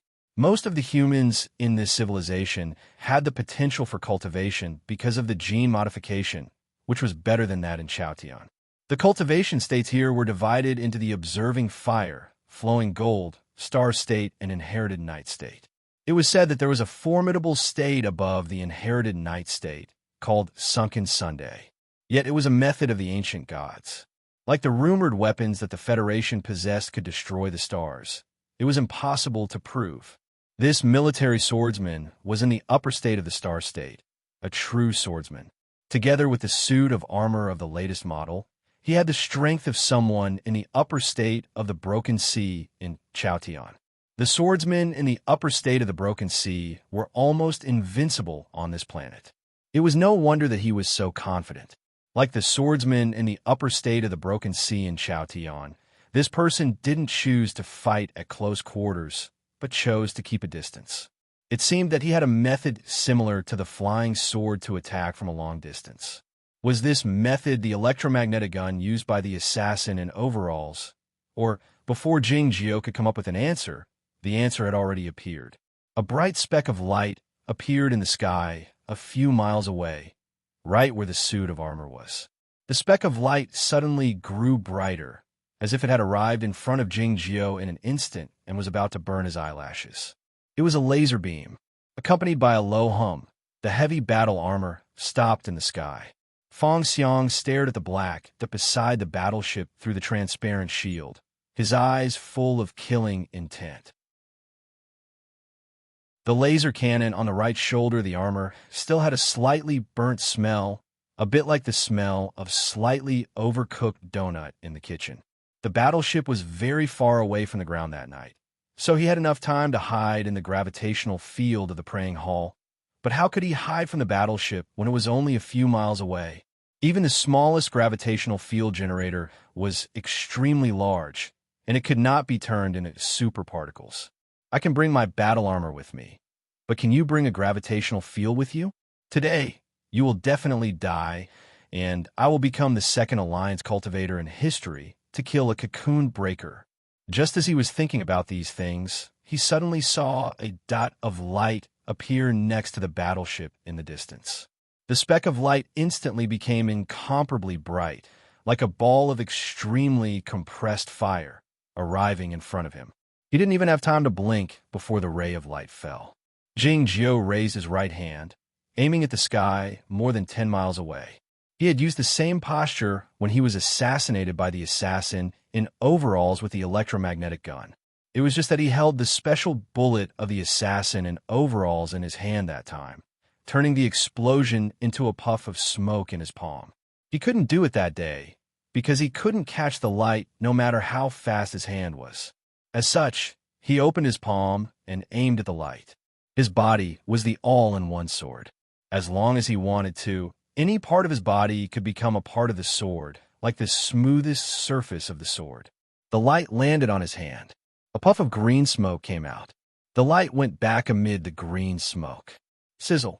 The battle armor in the sky also gave off a puff of green smoke and flew backward a few kilometers away. It had changed its posture several times in a short time, but it still couldn't control itself and fell heavily onto a mountaintop.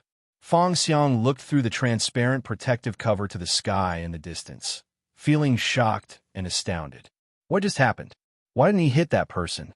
Even if the cocoon breaker had a high cultivation state, how could he have such a fast long-range attack? The flying swords and magic treasures he had read about in the books couldn't do it. Did that person also carry a laser cannon with him?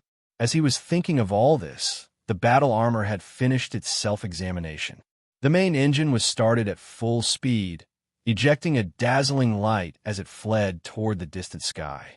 He had completely lost the courage to fight against the opponent by then. As a gentle wind blew over, Jing Jiu appeared on the mountaintop. Stepping on the slightly scorched grass, he lifted his head to look at the battle armor that had already turned into a black speck in the sky. He bent his knees slightly and jumped toward the sky. Buzz!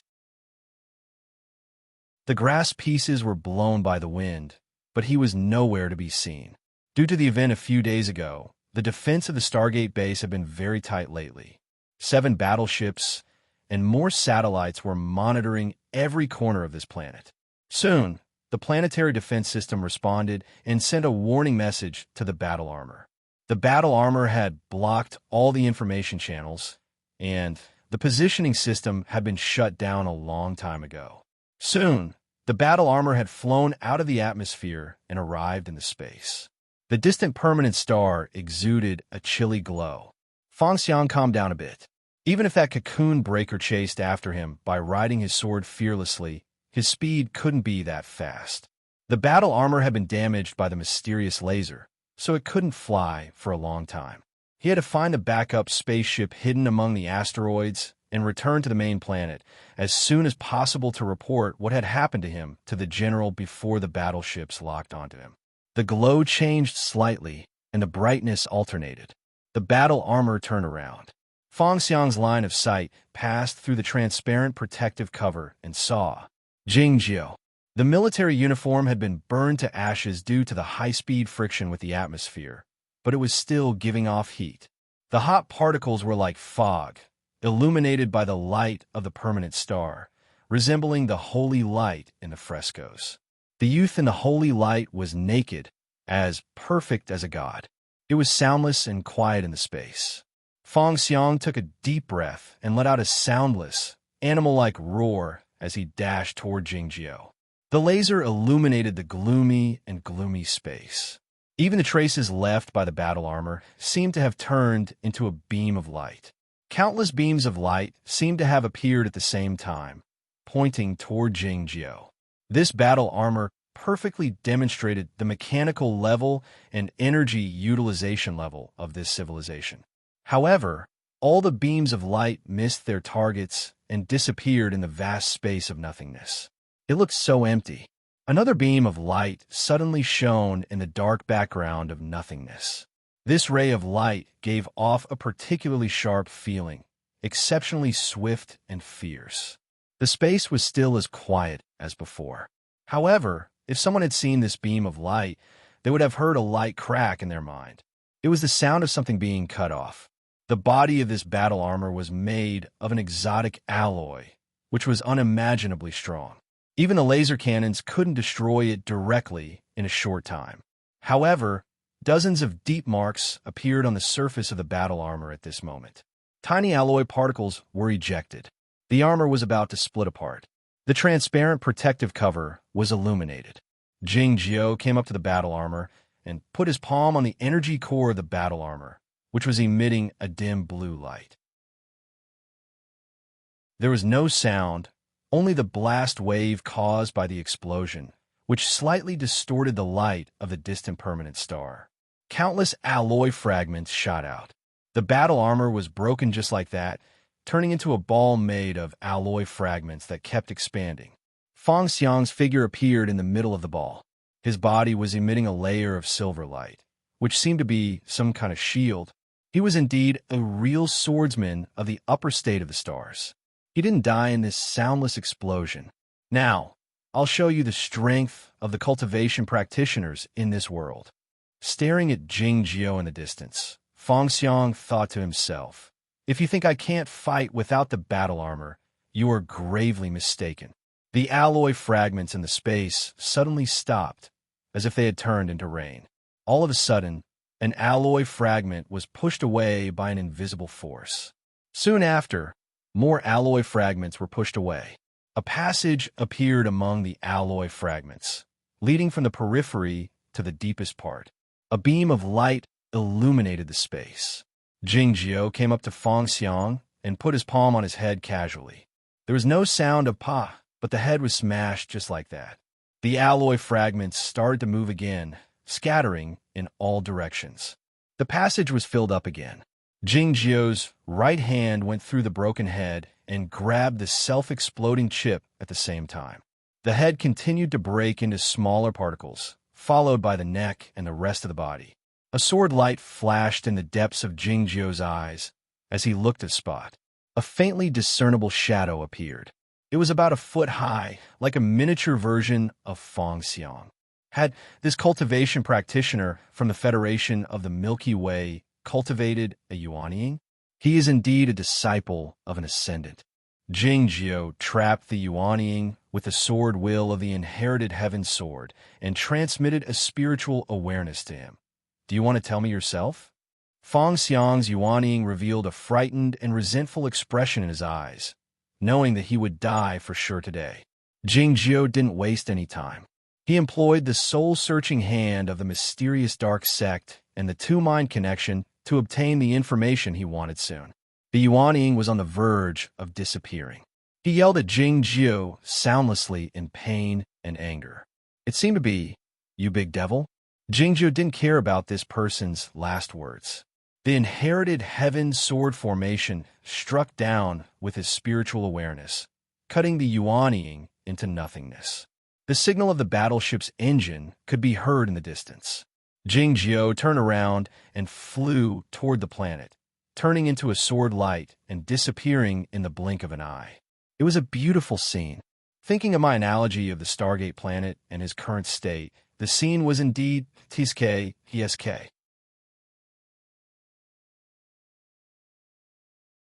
Chapter 8:12. The sunlight shone on a remote corner of the praying hall, illuminating the cluster of green bamboos. The water in the well looked like a black mirror. Jingjio walked out from the bamboo wall. The water droplets fell off his body, leaving no trace behind. He felt dry instantly. He opened his arms. A pair of gentle hands reached over and helped him put on his clothes carefully. "Do you need a pair of shoes?" the female priest asked him in a low voice after pulling back her fingers. Jingjio turned the hat over to cover his head, saying, "Let's talk about it when we leave." The female priest lowered her head slightly and led him to the deep part of the praying hall. His bare feet landed on the stone path, leaving no trace of water behind. Jing Jiu reviewed the fight that day as he walked. His opponent was a swordsman in the upper state of the Star State. With the help of the armor, he had a cultivation state no lower than the upper state of the Broken Sea. His offensive and defensive abilities were stronger than those of the cultivation practitioners in Chaotian. Even so, a figure in such a state couldn't block Jing Jiu's attack with a wave of his hand. This fight was not dangerous, but Jing Jiu was not experienced enough and needed some time to adapt to the environment of the universe. As a result, the fight ended a bit slower. If he encountered a truly formidable figure in this world, like the so-called swordsman in the inherited night state or the ascendants who had a close relationship with the interplanetary civilization, how could he kill them more efficiently? The so-called strength referred to speed and strength. Both attack and defense depended on these two. Jing Jiu followed the female priest through the passage and had come up with more than 10 ways to fight. When they arrived in that quiet room, the sky-like screen still blocked the view of the populace. The hidden cabinet in the wall was slowly closed, and a row of blue hoodies could be seen inside. Like the manor cave on the Shima Peak, there was a row of white sword robes. Jing Jiu was quite satisfied with the arrangement. After he left Chaotian, the most inconvenient thing was that his clothes were easily damaged, and he couldn't bring many clothes with him like before. Jing Jiu sat down in front of the green ceramic bowl and looked at the 3 flower petals on the surface of the water. The female priest served him the tea she had prepared. He could only analyze the taste of the tea through his sight and the touch of his lips and tongue, but he could sense the temperature of the tea. The temperature of the tea was suitable, neither too hot nor too cold. It was much better than that of the little girl in the Jing house in Zhaoga City, and only slightly inferior to that of Guqing. Perhaps it was because there was no iron kettle here. There is a type of iron kettle. Jing Jiu used his psyche to draw the picture of a small stove, silver charcoal, iron kettle, and tea set on top of Shinma Peak in the air of the quiet room. He said, "This is good for brewing tea." Such a miraculous method did not surprise the priestess at all. After all, gods were omnipotent. She said respectfully, "I'll have someone arrange it." "We'll talk about it next time," Jing Jiu said. "What is a cocoon breaker?" The sudden change of topic and the mention of cocoon breakers caused the priestess' expression to change. After a moment of silence, she said softly, "It should be someone like you, someone from another world." According to the rules of the priests, this was a very confidential matter. Unless she got the approval of the one on the main star, she could not tell Jing Jiu. But now, she believed that Jing Jiu was the new god that the world had been waiting for. When he asked, how could she hide it from him? Jing Jiu thought it was true. The cocoon breakers were the ascendants. He had suspected that the swordsmen in the military had something to do with the ascendants from Chaotian when he was on the battleship. According to the advanced technology he had mastered, it was still a long way to go before the battle armor could be transformed into superparticles.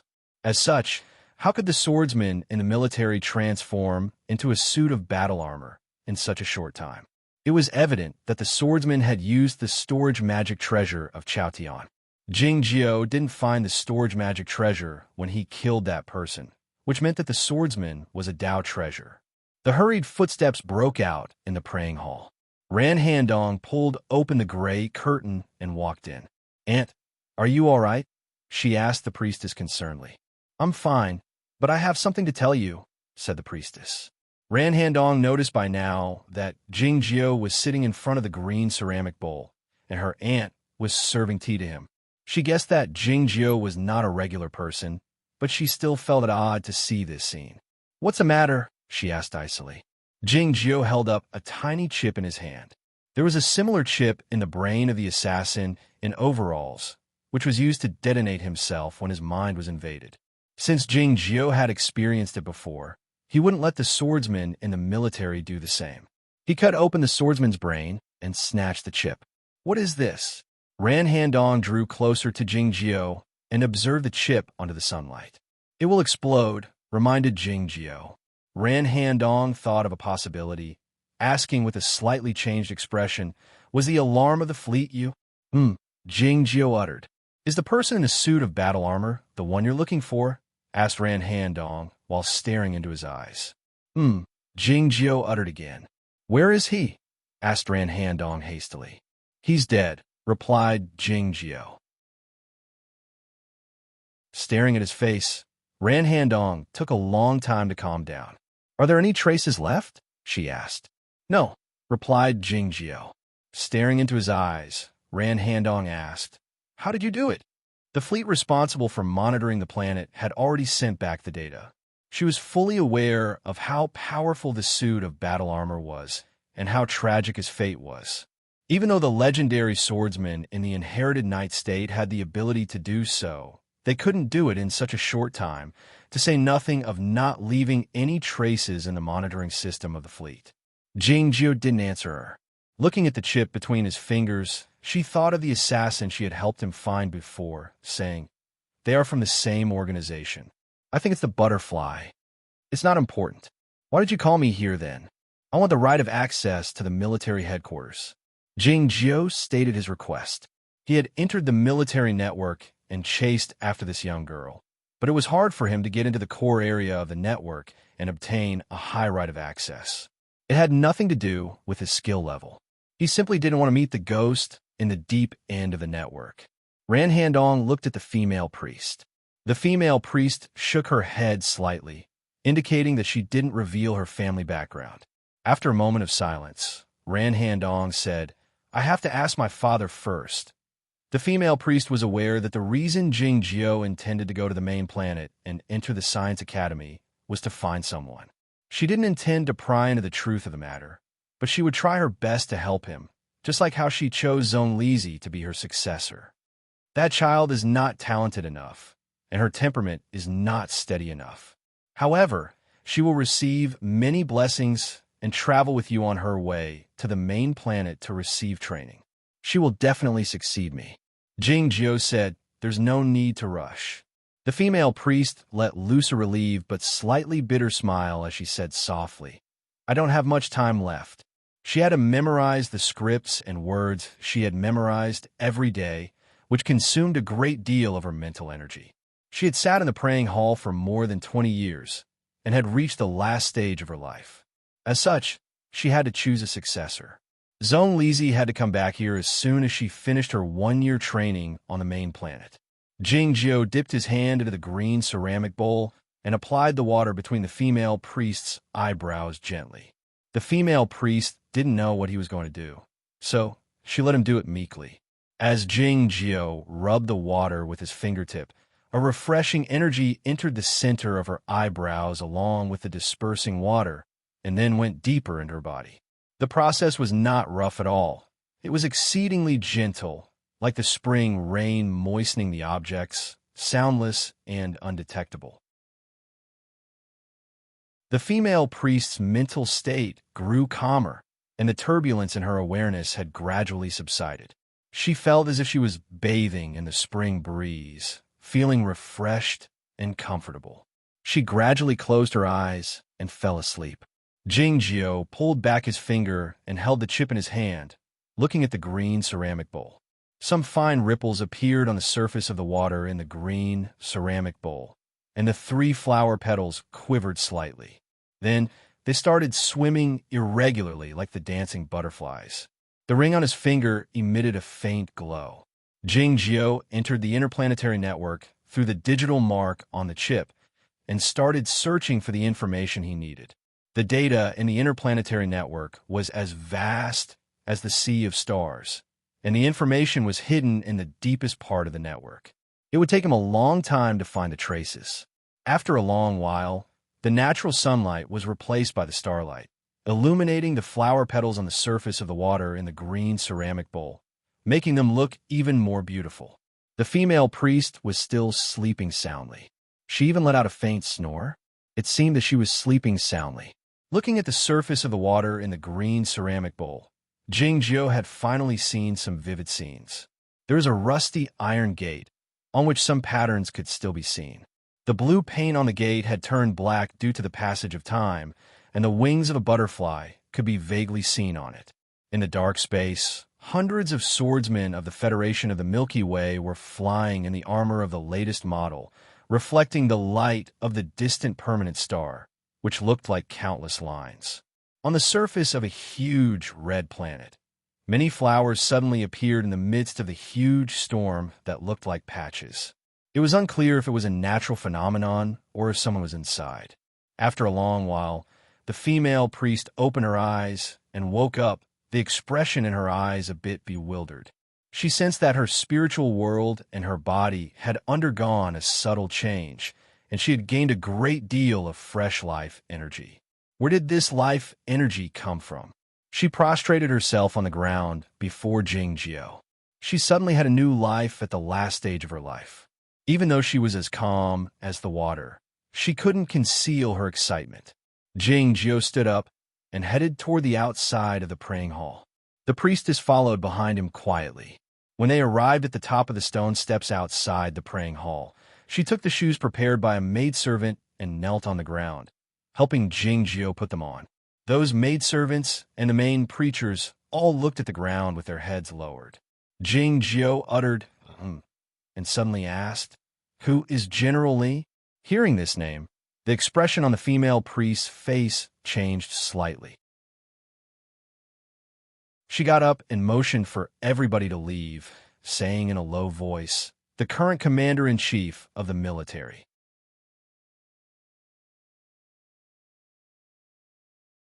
Chapter 813. I uploaded the wrong chapter just now, so I uploaded tomorrow's chapter. Now I'm going to make up for today's chapter. Oh great, I don't have any chapters left. I want to curse. The territory of the human alliance of the Milky Way was too vast. The administration of each district basically had their own business. The management committee, or the administration bureau that the people were more familiar with, was mainly responsible for making regulations and implementing macro policies. Nominally, the military headquarters and the Science Academy of the Federation were under the jurisdiction of the Administrative Bureau, but the problem was that the human civilization had been destroyed once due to the invasion of the Sea of Dark Matter. The current development of a human society was based on survival. As such, the status of the military headquarters was quite special. It could even be said that it was superior to the administrative system of the Federation of the Milky Way. Fortunately, the current technology in the Federation of the Milky Way was advanced and abundant in resources. As a result, no problem had occurred in the last several hundred years. The name General Li was captured by Jingjio the moment before the yuanying of that star-state swordsman dissipated. There were at least thousands of generals in the Federation of the Milky Way, many of whom had the family name of Li. But when the priestess heard his question, she didn't even think about it and felt that he should be asking that person. General Li was the only real general because he was the commander-in-chief of the military of the Federation of the Milky Way. In a sense, he was the most powerful man in the Federation of the Milky Way. What was even more mysterious was that no one knew General Li's full name to this day. Jingjio loved to watch the news on TV and had mastered a lot of general knowledge on the interplanetary network. Naturally, he knew the military commander that the priestess was talking about. It was evident that the military was involved in the 2 assassinations he encountered. He figured that the Ascendant should be an important figure in the Federation of the Milky Way, but he didn't expect that he was the ruler of this world. Who among the Ascendants in Chaotian had the surname Li? In a very short period of time, he thought of 3 people. The Grand Master of the Blood Demon Church, an itinerant cultivator from Penglai Island, the Stone Man of Chun Wu Mountain. As for which one it was, he would naturally know when he met or killed the other party. Jingjio stopped thinking about it and walked down the stone steps. The sneakers on his feet made no sound. The pair of sneakers looked ordinary, but they were actually made of genuine leather. To say nothing of the craftsmanship, the material alone could only be used in a place like the praying hall. The priestess knelt on the ground again. The rest of the bishops and maids reacted quickly this time and knelt down with her. A ripple occurred on the ground in front of the praying hall. Looking at the youth walking towards the grassland, the priestess suddenly felt a little sad. Why was God back so lonely? Jingjio didn't feel lonely, just a little tired. It was much easier to clean up the broken pieces in the spiritual world of the female priest than to treat Zhong Lizi's illness, but it was still related to prolonging one's life. so Jingjio consumed a great deal of his fairy energy. The reason why he was willing to help the priestess was because he needed to maintain his relationship with the priestess. He was very interested in the distant ancient civilization, and he needed to obtain the right of access to the military from Ran Hondong's family through the female priest. Of course, these reasons were not important. The priestess was his believer and extremely devout to him. Of course, he had to treat her well. Well, the reason why he was tired was not because he had to treat the priestess, but because he was a little annoyed. Annoyance was what he hated the most. Regardless of whether it was an ascender or a cocoon breaker, that fellow hid behind the scenes and came to harass him from time to time, which really annoyed him. He had already deduced a lot of the secrets of this world, so there shouldn't be too many mistakes. However, he was still very annoyed. Chaodian was better. Aoyama was much more beautiful. He had so many disciples and followers working for him at the time. He had enjoyed a peaceful life. Even though he had fought against his big brother for hundreds of years, he was still able to do it efficiently. It was nothing like what he was doing now. Thinking of all this, Jingjio returned to the hotel outside the University of Stargate. As the police and security guards in charge of the security were about to stop him and inspect him, they were driven to one side by Mr. Xia. Mr. Xia was the head of the priest clan and would serve Zhong Lizi for the rest of his life. As such, he stayed in the hotel the entire time. Since Jingjio didn't say anything, Mr. Xia didn't dare say anything either. He followed Mr. Xia to the side of the elevator reverently and came out of it. Ding! The door of the elevator opened. Ding! The door of the room opened as well. Seeing Jingjio safe and sound, Zhong Lizi felt relieved. As she was about to ask him about the situation, she suddenly found that Jingjio was not in a good mood. After some thought, she brewed a pot of tea and placed it by the chair on the deck, looking extremely obedient. Looking at the pot of tea, Jingjio thought of the iron kettle again, remaining silent. Looking at Jingjio's back, Zhong Lizi somehow sensed that he was a bit lonely at the moment. The gaming cabin is ready. Would you like to have a look? She asked anxiously. Jingjio didn't think he was lonely at all. He had been cultivating for thousands of years and spent most of his time behind closed doors in the Manor Cave or sleeping in places like Zhaoga City and the 3000 Nunnery. As such, he was used to being alone. He had successfully ascended and come to this world. He had seen many sceneries he had never seen before in so many people. How could he feel lonely? Hearing that the gaming cabin was ready and thinking of the faces he had made a few days ago, Jingjio suddenly felt a sense of anticipation. He turned around and walked to the next room. The Federation of the Milky Way was far from the level of development of the distant ancient civilization, but it was quite advanced in some aspects, such as the development of the games. The gaming companies had their own computer game generator, which could generate all kinds of plots randomly. What they needed to do was to create the world structure, the characters' settings, and the plot clues. The gaming cabin of the latest model occupied half of the room. Jingjio walked in and lay on the specially made sensor chair. He connected to the interactive system and set up the inherited heaven sword formation. He suppressed his mental strength to 1/10,000th and then closed his eyes. As he opened his eyes again, the first thing he saw was a ray of morning sunlight outside the window. The morning sunlight shone on the yellow tiles. This was the royal palace of Zhaoga City. He was fully aware that many male players would choose his big brother Taiping, Lu Shui, or Hejan. Yet, the character he chose was Jingyang. It was because he was Jingyang. A large hand reached over and squeezed his face gently. A middle-aged couple was looking at Jingjio in the swaddling clothes. It had happened many years ago, so his memory was a bit fuzzy. He wasn't sure if his parents looked like this. An excited yell rang out. A youth ran in from outside the grand hall, looking quite healthy. The youth looked at Jingyang, who was still a baby, and was certain that he was healthy, showing a satisfied and joyful expression on his face. Jingjio was quite satisfied as well. He hadn't forgotten the face of his elder brother. Then, he looked outside the window again. An old Taoist with a sage-like demeanor was looking at him. The great grandmaster, the immortal Dao Yuan, had witnessed Jingjiu's successful birth.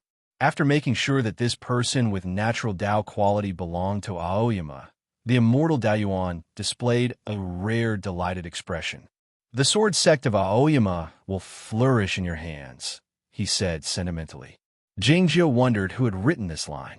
He was very confident in himself, so he didn't think he didn't deserve this line. In fact, when he left Chaotian, the sword sect of Aoyama was more powerful than it had ever been in its history, and no one dared to challenge it. Yet, he still felt awkward about it. It was because it didn't fit his character to focus on developing the Aoyama sect. All he did was do something in the process of pursuing the Dao. The immortal Daoyuan had left, and he would come to Zhaoga City to bring Jingjiu back to Aoyama a few years later. In other words, he would meet his big brother a few years later. How many years would it take for him to meet Sanhua? Should he meet her earlier? No. Jingjiu wouldn't try to change his big brother's mind, because it was impossible. More importantly, if he changed his mind, the story would develop in a different direction. His big brother might not be in a hurry to take on a disciple. No matter how talented Lu Ci was, he wouldn't be able to reach the heaven ascension state if he had an inferior master, and he died at the age of 300. If Lu Ci died earlier, the Lu family would have a different arrangement. Perhaps Lu Shui wouldn't have been born, and he didn't want to meet Lien Sanhua earlier. She was too powerful at the time, and he was no match for her. What if she insisted on bringing him to the Snowy Kingdom to kill the queen? As he was thinking of all this, he forgot one thing. The important figures in the game wouldn't disappear earlier. Even if they disappeared later in the story, they could start over again. This was different from the reality. The first day, Jingjiu didn't come out. Zhong Lizi went to check on the gaming cabin every once in a while. She didn't realize she hadn't eaten anything until she felt hungry. The CEO of the Twirling Rain Company came to visit her in person. He told her that the technical department of the company had monitored the activation of the gaming cabin from a distance and inquired about the details. Zhong Lizi told him that the game had begun. The Twirling Rain Company started the internal testing in advance that night because they were worried that nobody would play with them.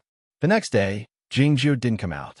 Zhong Lizi sat outside the gaming cabin with a chair in her hand, holding a large pile of snacks. She was learning the knowledge needed to become a female priest while eating the snacks incessantly. The main preacher of Shou City and Mr. Xia came to visit her together, confirming the departure time and procedures for the main planet with her. Zhong Lizi glanced at the quiet gaming cabin and asked them to come back in a few days after some hesitation. A few days later, Jingjiu still didn't come out from the gaming cabin.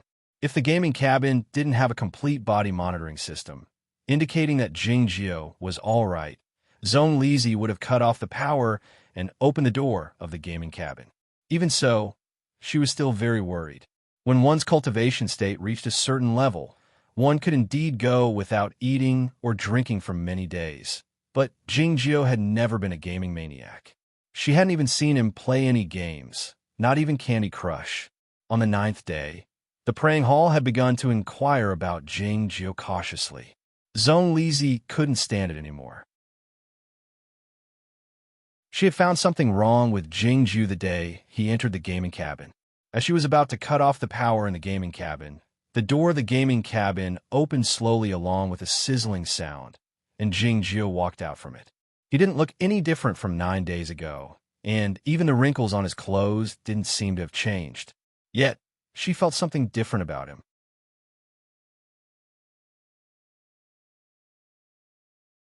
Chapter 8:14. Later, Jingjiu's behavior confirmed Zhong Lizi's conjecture.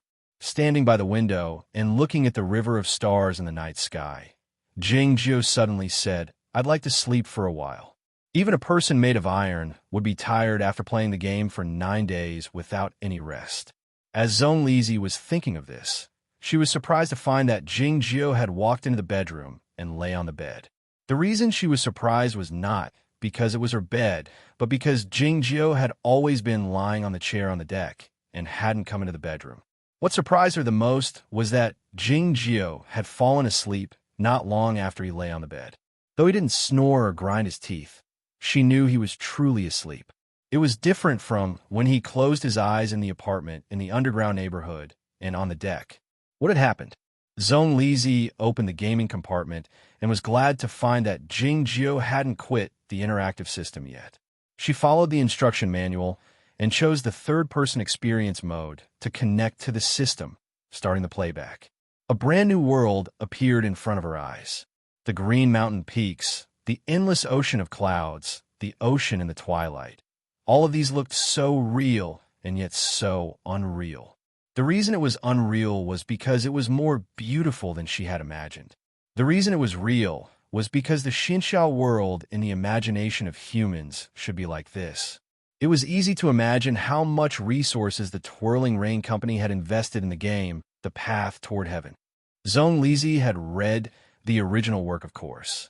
She looked at the scene in front of her curiously, trying to guess which place it was in the book. Gradually, the unfamiliar sceneries matched the names of the places in the book. It turned out that this was the peaks of Aoyama. It turned out that this was Zhaoga City. It turned out that this was the Guochang Temple. It turned out that this was the 3,000 Nunnery.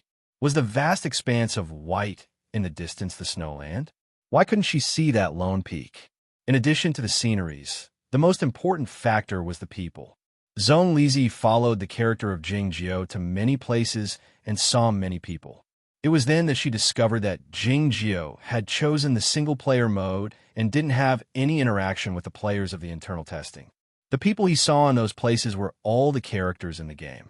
Moreover, he did not speak to those characters. According to the design of the closed beta, if the player did not actively interact with the game character would only look at the player in silence and ignore the player. Jing Jiu didn't seem to care about this. He just wanted to find those people in this world and sit beside them for a while. That's good. He listened to the zither in the 3,000 Nunnery. He listened to the bell in the Guocheng Temple. He spent the whole night in Aoyama listening to the monkeys. When he did these things, he would have different people by his side. The blood-red flying sword dyed the sky red. The emerald-green bamboo made the cave quiet. Above the sea of clouds, a pair of long legs kept swinging. The wind and snow did not stop. The windows of the Taoist hall were open. Purple flowers also bloomed in Taichung Temple. The sound of the bone flute could be heard. During these times, there were also people around him. Zhong Lizi looked at those people with wide eyes. She knew who those people were. She had some bad thoughts. At this time, the morning light illuminated the 3,000 Academy. The door to the gaming pod opened. The morning sunlight shone on the distant ocean and the windows of the hotel. Zhong Lizi rubbed her eyes, feeling a bit red. She spent the whole night watching the replays of the 9 days. She felt a bit tired, but also a bit emotional. The light screen popped out after the bracelet vibrated slightly. It was an email from the Twirling Rain Company, signed by the president. Having read the email, she walked back to the suite and found that Jing Jiu had already woken up. As usual, he was lying on the chair on the deck, as if nothing had happened, and he had not slept in the bedroom.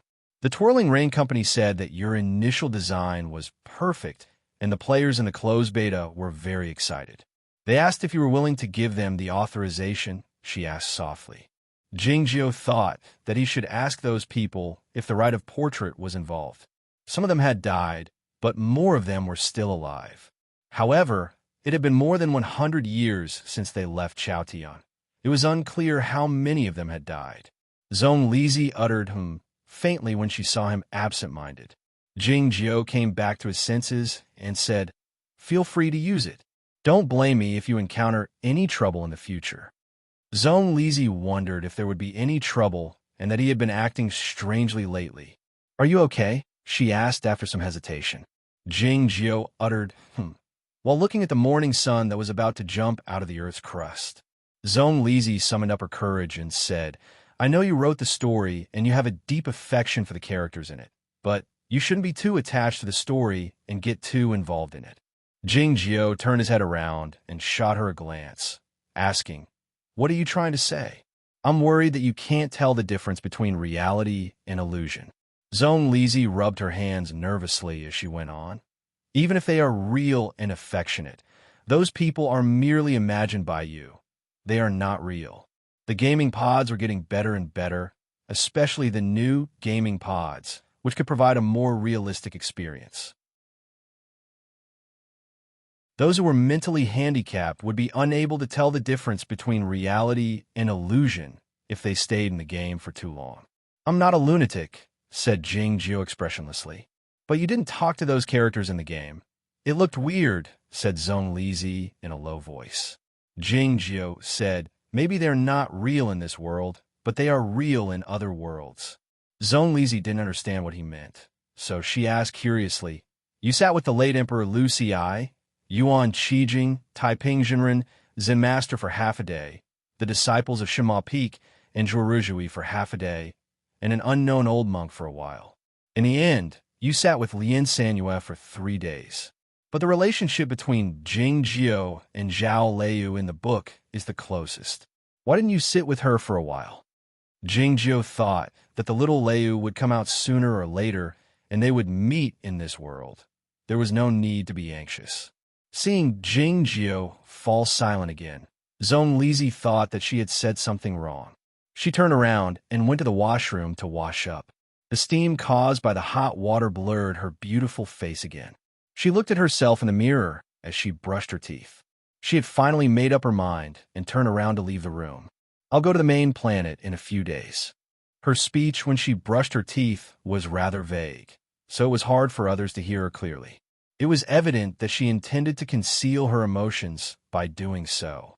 Her nervousness and uneasiness in the last few days had something to do with this.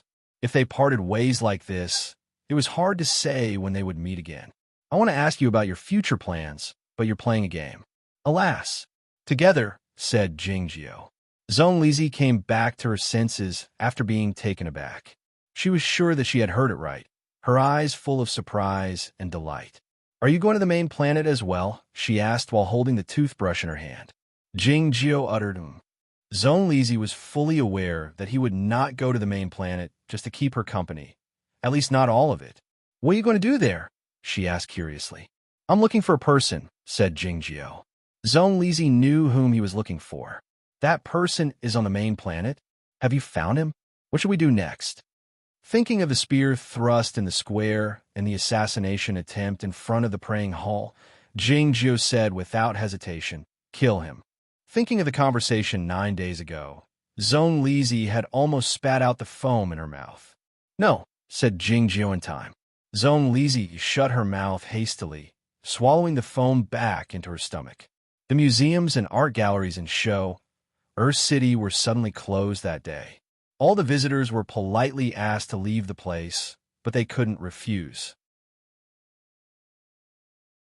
It was said that a department of the Administrative Bureau was going to conduct a fire drill, so they didn't inform the visitors in advance. Seeing the feeble foam in the square, the visitors who were driven out shook their heads resentfully, thinking that an important figure must have come. Hearing the complaints around them, someone said they used the fire drill as a cover, indicating that they knew it was inappropriate. What else can we complain about? It was true. Even the directors of the museums and the art galleries and all the staff members didn't dare express their dissatisfaction, to say nothing of the visitors who had wasted half a day's time. It was because they knew that the visitors that day were the female priests. The museums and art galleries in Shou City had an important status in the Human Federation of the Milky Way, as important as the main planet. It was because the female priests of the Stargate were responsible for inheriting the arts. These 2 galleries were still owned by the priest group. The power corresponds to the obligation. Many sages of the past said so. Standing by Jingjiu, the female priest said softly, "Sometimes I wonder why the female priests can't pass on all the knowledge of the distant ancient civilization they can remember. Is it a form of irresponsibility to the humans? In some people's eyes, the behavior of the female priests is more like a threat to maintain their status." This topic was not profound, but it was profound. Many scholars in the human society had discussed and debated it for many years. The female priests were under a great moral pressure, but they had never given an explanation. It seemed that even the female priest herself didn't know the origin of this rule. She was eager to get the instruction from God. Jingjio wasn't interested in it. He pulled back his gaze from the oil painting of the sunflower and asked, "Is the original work on the main planet?" "Yes." The female priest didn't inquire further, saying, "It should be in a relic of the distant ancient civilization. Only that one knows about it." Regardless of whether it was the female priest of the Stargate or the female priest of any other planet, they all referred to the female priests on the main planet as that one. It sounded a bit odd. Jingjio turned around and walked toward the museum. The museum was even more secluded than the art galleries. It was probably because it was deep behind the thick walls of the warehouse.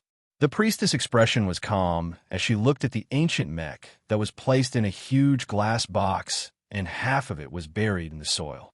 Of course, she knew that this was the most important collection in the museum, and she wasn't surprised that Jingjio could find it. She introduced it in a low voice. "Every priest's inheritance has an important ancient relic. This mecha belongs to the Stargate priest." Jingjio looked at the mecha in silence for a long time. He felt that this mecha was like a flower that would bloom again after being planted in the mud and given some water someday. On the contrary, the sunflower in the art galleries was more like a mecha with a sense of carelessness. This mecha was found in the relic of the distant ancient civilization in the Sanling Star region. It was an industrial product at least 230,000 years ago. The surface of the mecha was severely damaged, and the paint had all fallen off. Before there was a suitable way to preserve it, it had to be shielded along with its surroundings. "That's the glass case you're looking at right now." The female priest continued in a low voice. "Only one mecha was found?" asked Jingjio. "The distant ancient civilization is too far away from us. Even the most corrosion-resistant alloy can't be preserved until now." Looking at the sleeping mecha in the huge glass case, the female priest revealed a sympathetic expression in her eyes. Jingjio didn't quite understand. This mecha was indeed severely damaged, but he could tell that the components inside were still intact. If it was a product from 230,000 years ago, how could it have survived until now? It was well known that even the bones of the big demons at the bottom of the Gathered Soul Valley had turned into powder after such a long time. The relic of the distant ancient civilization in which this mecha was found is a bit special, the female priest said.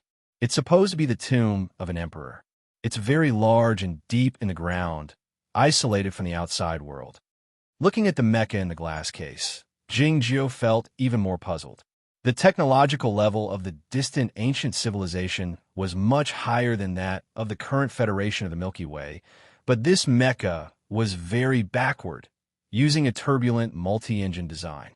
Even the Federation of the Milky Way had given up this backward design 2,000 years ago.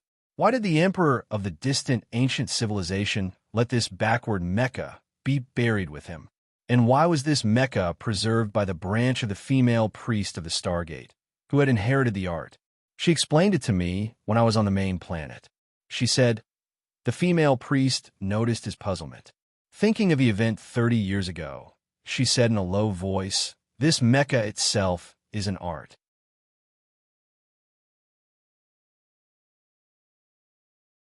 Chapter 8:15.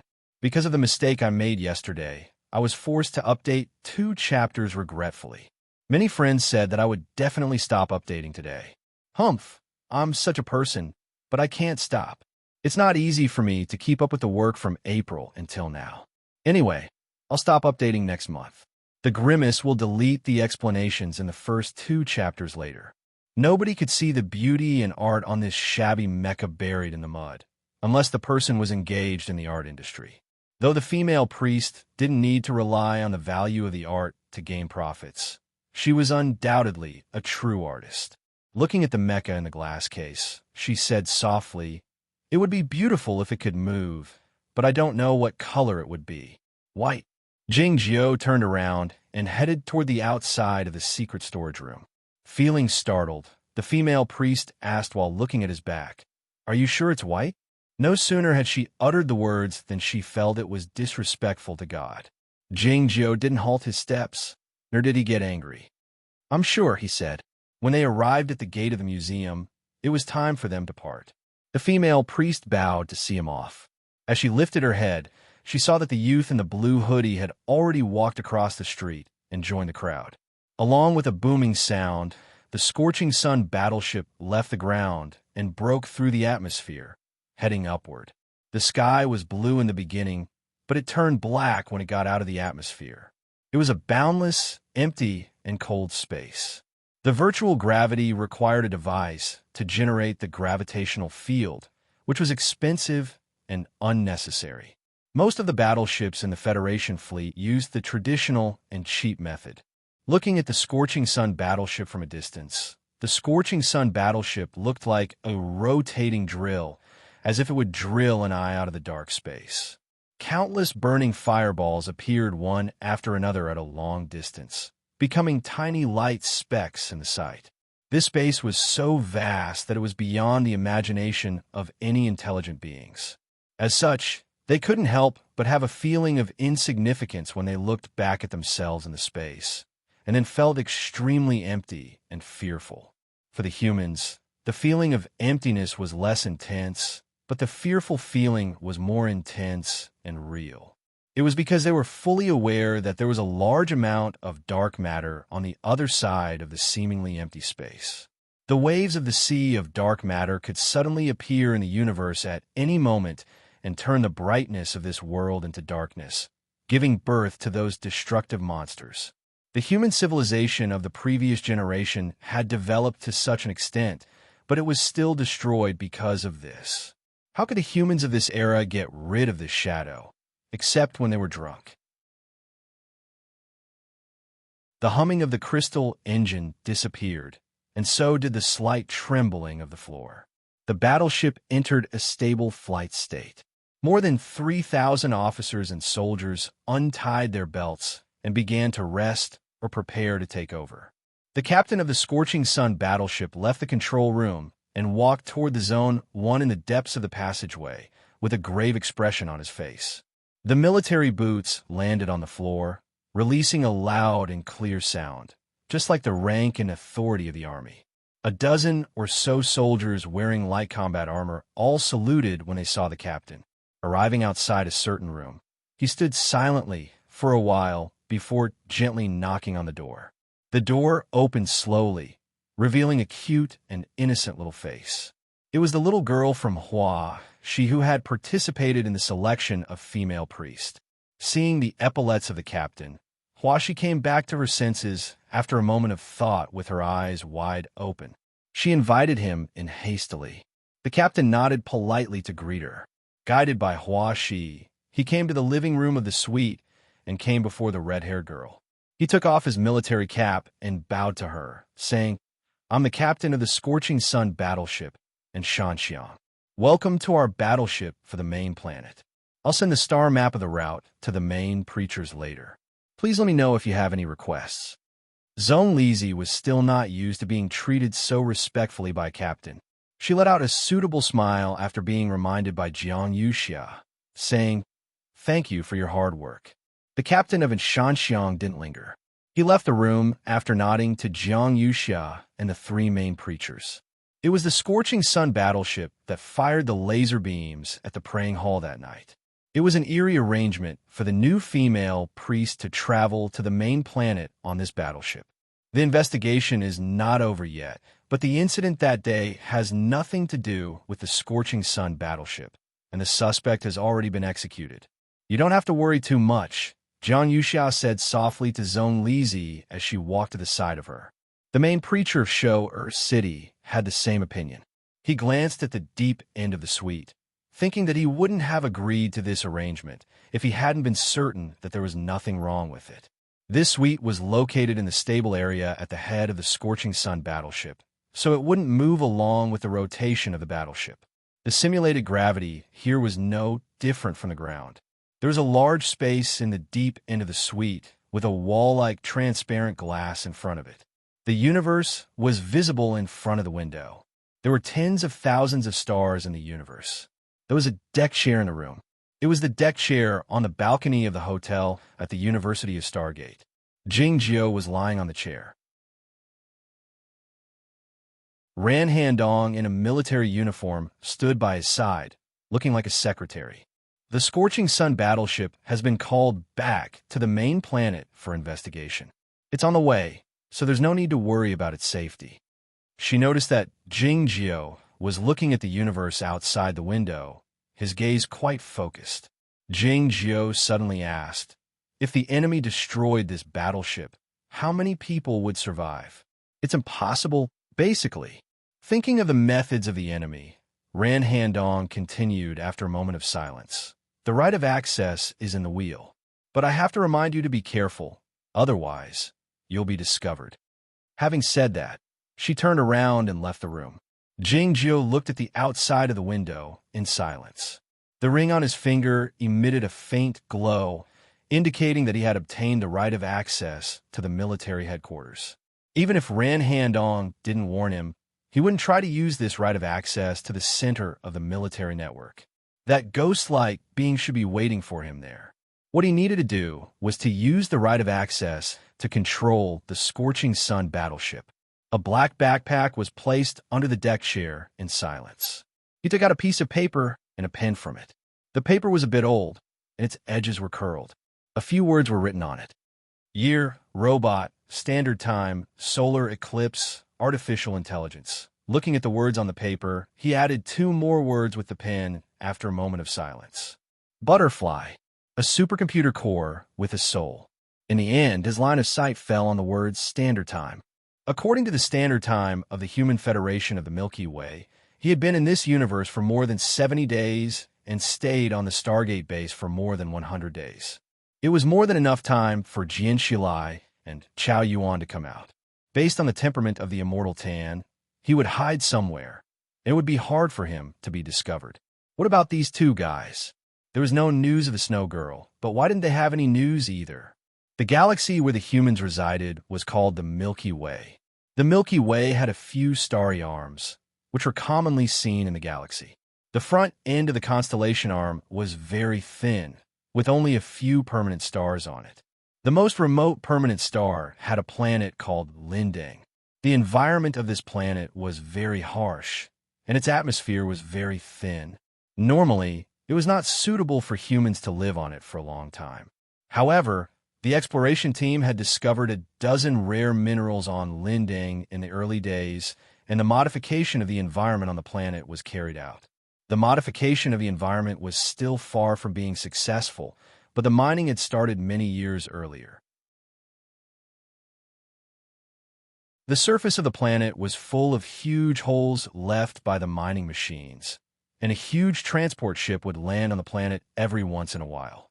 The business department of the mining area was where the humans lived. It looked like a huge inverted glass bowl, and the people in it looked like the vegetables in the greenhouse, their faces full of boredom and numbness. The dormitories of the business department were as boring as the expressions on the people's faces, looking like countless boxes stacked together. It was because the light from the permanent star was too weak, so the windows were very small and useless. The windows of a room were blocked by a greasy cloth installed by a machine. The owner of the room was not afraid of the sun, but he didn't want the bright light in the room to be seen by the people outside, which would arouse suspicion. There were 3 TV screens and 7 computers in the room, all of which were lit up. Countless words and pictures flashed on the TV screens and the computer screens. A middle-aged man in overalls sat in the corner. His posture was ramrod straight, his face was expressionless, and he didn't move at all, like a stone statue.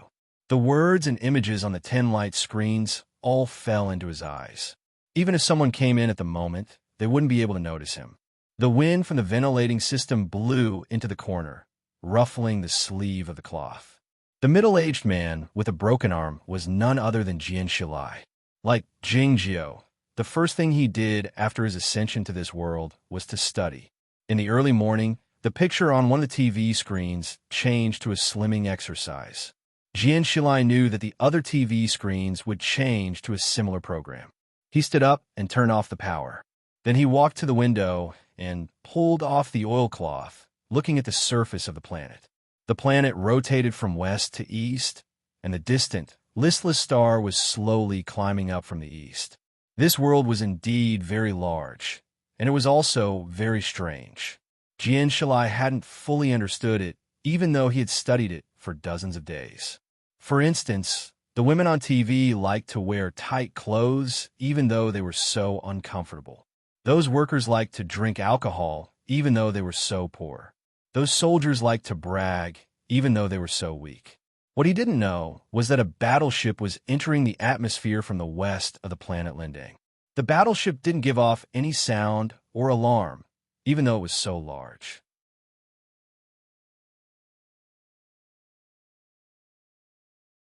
Chapter 816.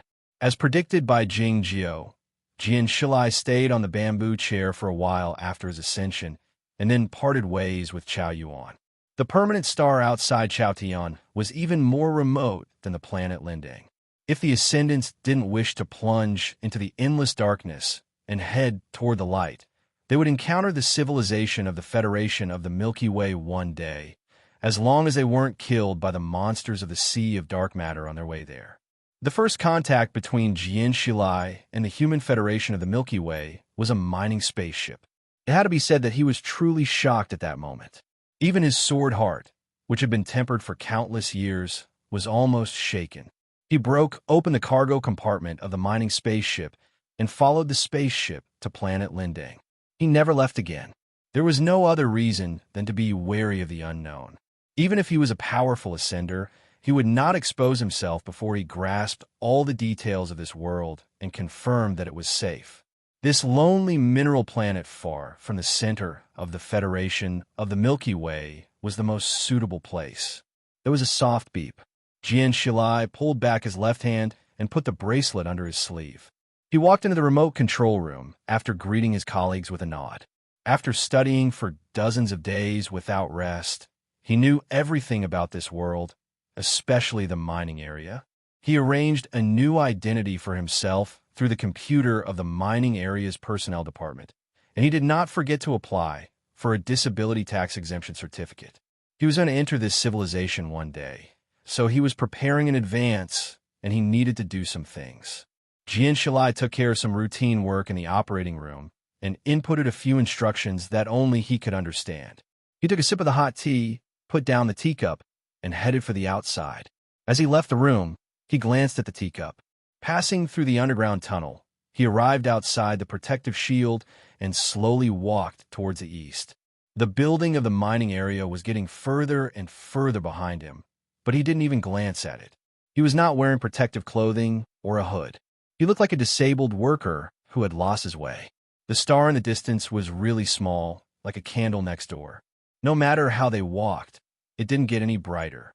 There were no mountains or rivers on the surface of planet Lindang. There were only undulating rocks, which made it difficult to walk. Especially when they arrived at the mining area, the ground was filled with bottomless pits. It was very dangerous, and visually, it also gave people an extremely terrifying feeling.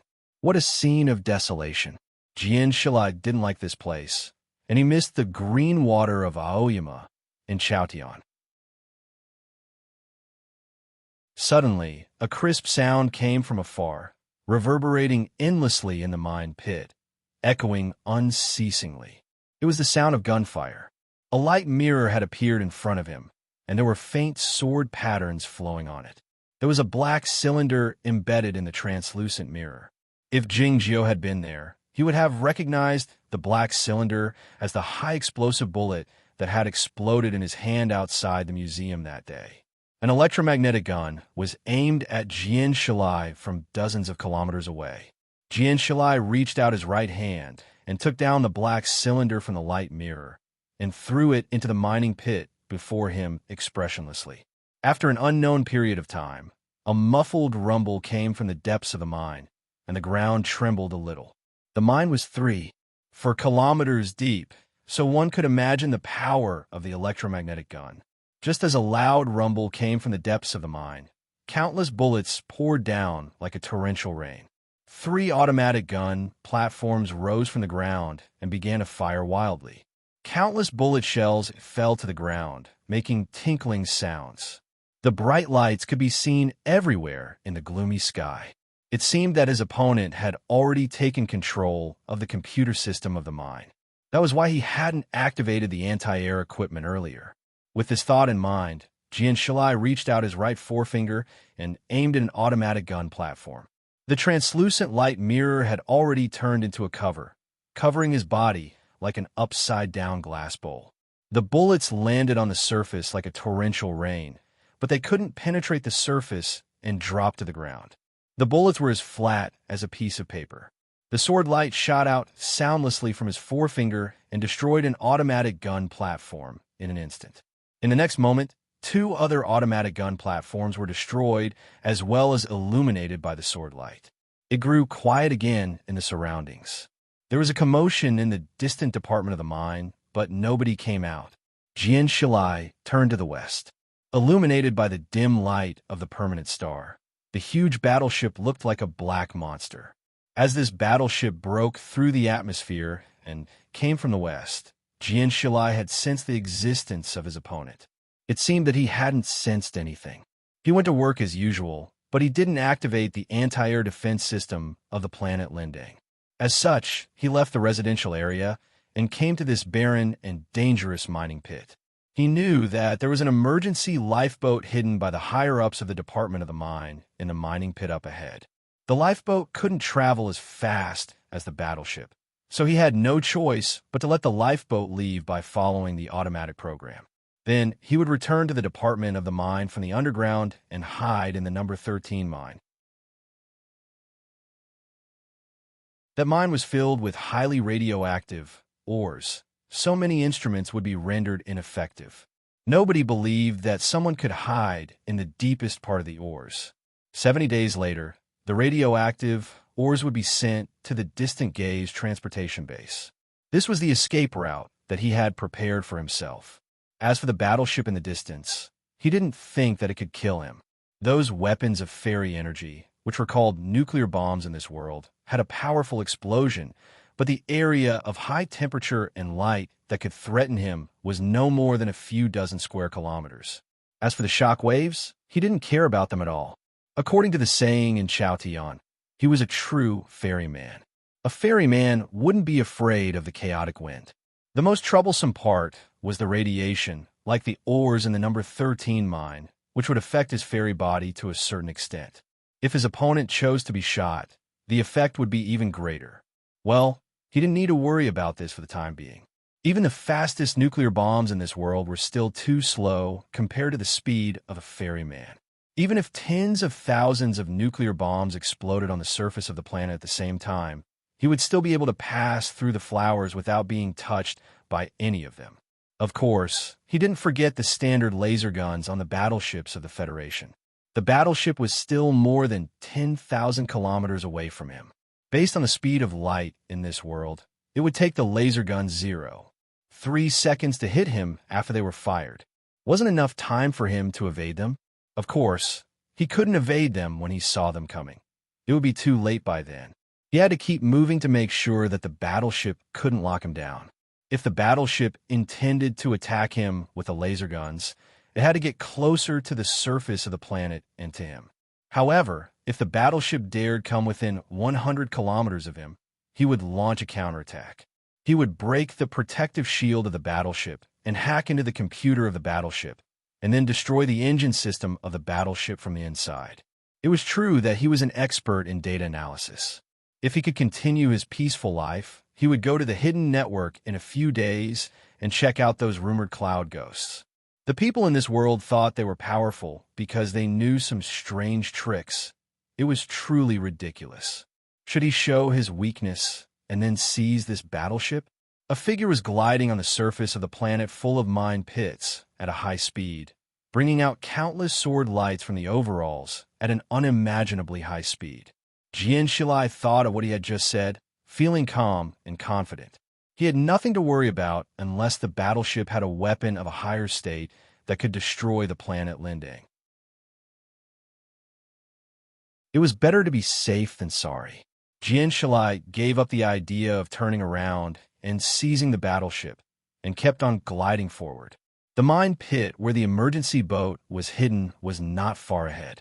Suddenly, he halted his steps. Faint ripples appeared in his eyes that were as calm as an ancient well. A person walked out from the empty space up ahead. That person wore a black military uniform and a red overcoat. His appearance was awe-inspiring, and his energy was unfathomable. The wind blew over the surface of the planet and tousled the overcoat slightly. Jian Shilai looked at the person in silence and asked, "Are you an ascendant?" He had thought that the former ascendants might still be in this world. However, the Western Sea Sword School originated from the Foggy Island in the South Ocean, and it had no master or seniors who had ascended. As such, he had no intention of finding those ascendants. The person said, "This world calls us the Cocoon Breakers." After a moment of silence, Jian Shilai asked, "May I ask for your advice?" The person said, "This world calls me General Li." Like Jingjiao, Jian Shilai began to think about who among the ascendants in Chaotian had the surname Li. Soon, he found 4 possible answers. General Li gazed over Jian Shilai's shoulder at the marks he had left on the surface of the planet. The sword lights had dissipated, leaving only a faint sword wheels. "Your sword work is pretty good." General Li pulled back his gaze and said to Jian Shilai, "I hope you can pass my test." "Test?" asked Jian Shilai. General Li said, "There's no heavenly punishment here." This meant that he regarded himself as the heavenly Tao, which was extremely arrogant. Jian Shilai didn't ask what would happen if he passed the test. "Do you have a death wish?" he demanded expressionlessly while looking at the other person. As soon as he said this, countless oars on the ground started rolling and then drifted up. They turned slowly and aimed at General Li with their sharp ends. The machinery in the mining pit raised its arm and pointed it at General Li. The wind became fiercer and blew towards General Li. All the objects on this planet seemed to have turned into swords, moving according to his will. General Li remarked lightly, "All in one sword. Long time no see." The distant battleship was approaching at a high speed. The atmosphere seemed to be on the verge of being torn apart. Jian Shilai launched his most powerful strike without hesitation. Countless oars shot toward General Li like a rainstorm of swords. The mining machines turned into countless metal fragments and attacked like arrows. The cold wind had also turned into swords. Even the bullet shells that had fallen to the ground in the distance jumped up and shot toward this place, along with a whooshing sound. The large cloak fluttered slightly. General Li raised his right hand. The oars with sharp edges, the broken pieces of machinery, the cold wind, and the hot bullets were all suspended in the air.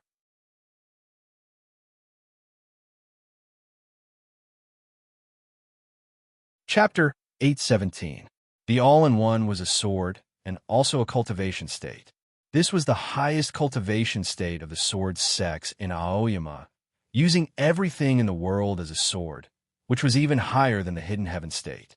Jian Shilai had figured out this ultimate state of sword work with his unimaginable talent in sword work, and he had never thought that it would be defeated by someone. Even when he encountered the All-in-One sword of Jingjiao in Dayuan City, it was not defeated by him. Why did this person called General Li defeat the All-in-One sword with a casual stretch of his hand? An incredulous expression showed on Jian Shilai's face as he exclaimed, "Who? Who the hell are you?" General Li laughed and commented, "Good acting skills." No sooner had he said this than hundreds of laser beams shot out from the battleships, illuminating the gloomy surface of the planet Lindang. At the same time, more weapons of various kinds started to attack Jian Shilai. The loud booms were accompanied by the dreadful whistles. The hard, stony ground seemed to be torn apart, with a great deal of smoke and dust sputtering up. In this chaotic heaven and earth, 2 figures resembling sword lights were very eye-catching. They traveled among the laser beams and the explosions at an unimaginable speed. After a long while, the attacks of the laser cannons stopped temporarily, and the long-range missiles that could cause terrifying explosions stopped firing as well. Innumerable holes appeared on the black ground, which were deeper than the mining pits. The hot air exuded from the edges of the holes, which was blown to other places by the chilly wind. The night wind was cut open by the sword lights, revealing two figures facing each other on the other side of a huge rocky cave. Sizzle, sizzle, sizzle, sizzle. His uniform was full of holes, and wounds were all over Jian Shilai's body. Yet his expression was still nonchalant, as if he couldn't feel any pain. "You're not a member of the Aoyama sect?" he asked while looking at General Li on the other side of the huge pit. He had been playing the role of a disciple of Aoyama that day. As such, when General Li said that he would test him on behalf of the heavenly law, Jian Shilai asked him, "Do you have a death wish?" As such, he didn't hesitate to use the all-in-one sword. It was because he had vaguely guessed the identity of his opponent. He intended to use this opportunity to lower his opponent's vigilance and then launch an attack to subdue him. Unexpectedly, this General Li had seen through his intention from the very beginning and took advantage of the situation to attack him, catching him unprepared. General Li didn't answer his question. Jian Shilai said expressionlessly, "Even so, do you think you can defeat me?" The dim star in the distance was right behind him, outlining his body in a clear line. As soon as he finished speaking, countless misty and dew-like golden auras overflowed from his body, emitting extremely pure, immortal intent. General Li said admiringly, "In just a few dozen days, you were able to cultivate such a large amount of immortal qi. Your talent in cultivation is indeed very strong." Jian Shilai said, "Cultivating is a personal matter. Even though you ascended many years earlier than me, you are still not my equal." General Li said, "You little guys who have just broken out of the cocoon don't understand one thing. Cultivating in Chaotian is an individual matter, but it's different here." A buzzing sound suddenly appeared on the quiet surface. It was the sound of something vibrating at high speed. The warship was already very close. The laser cannon showed no signs of firing again. There was a soft whoosh.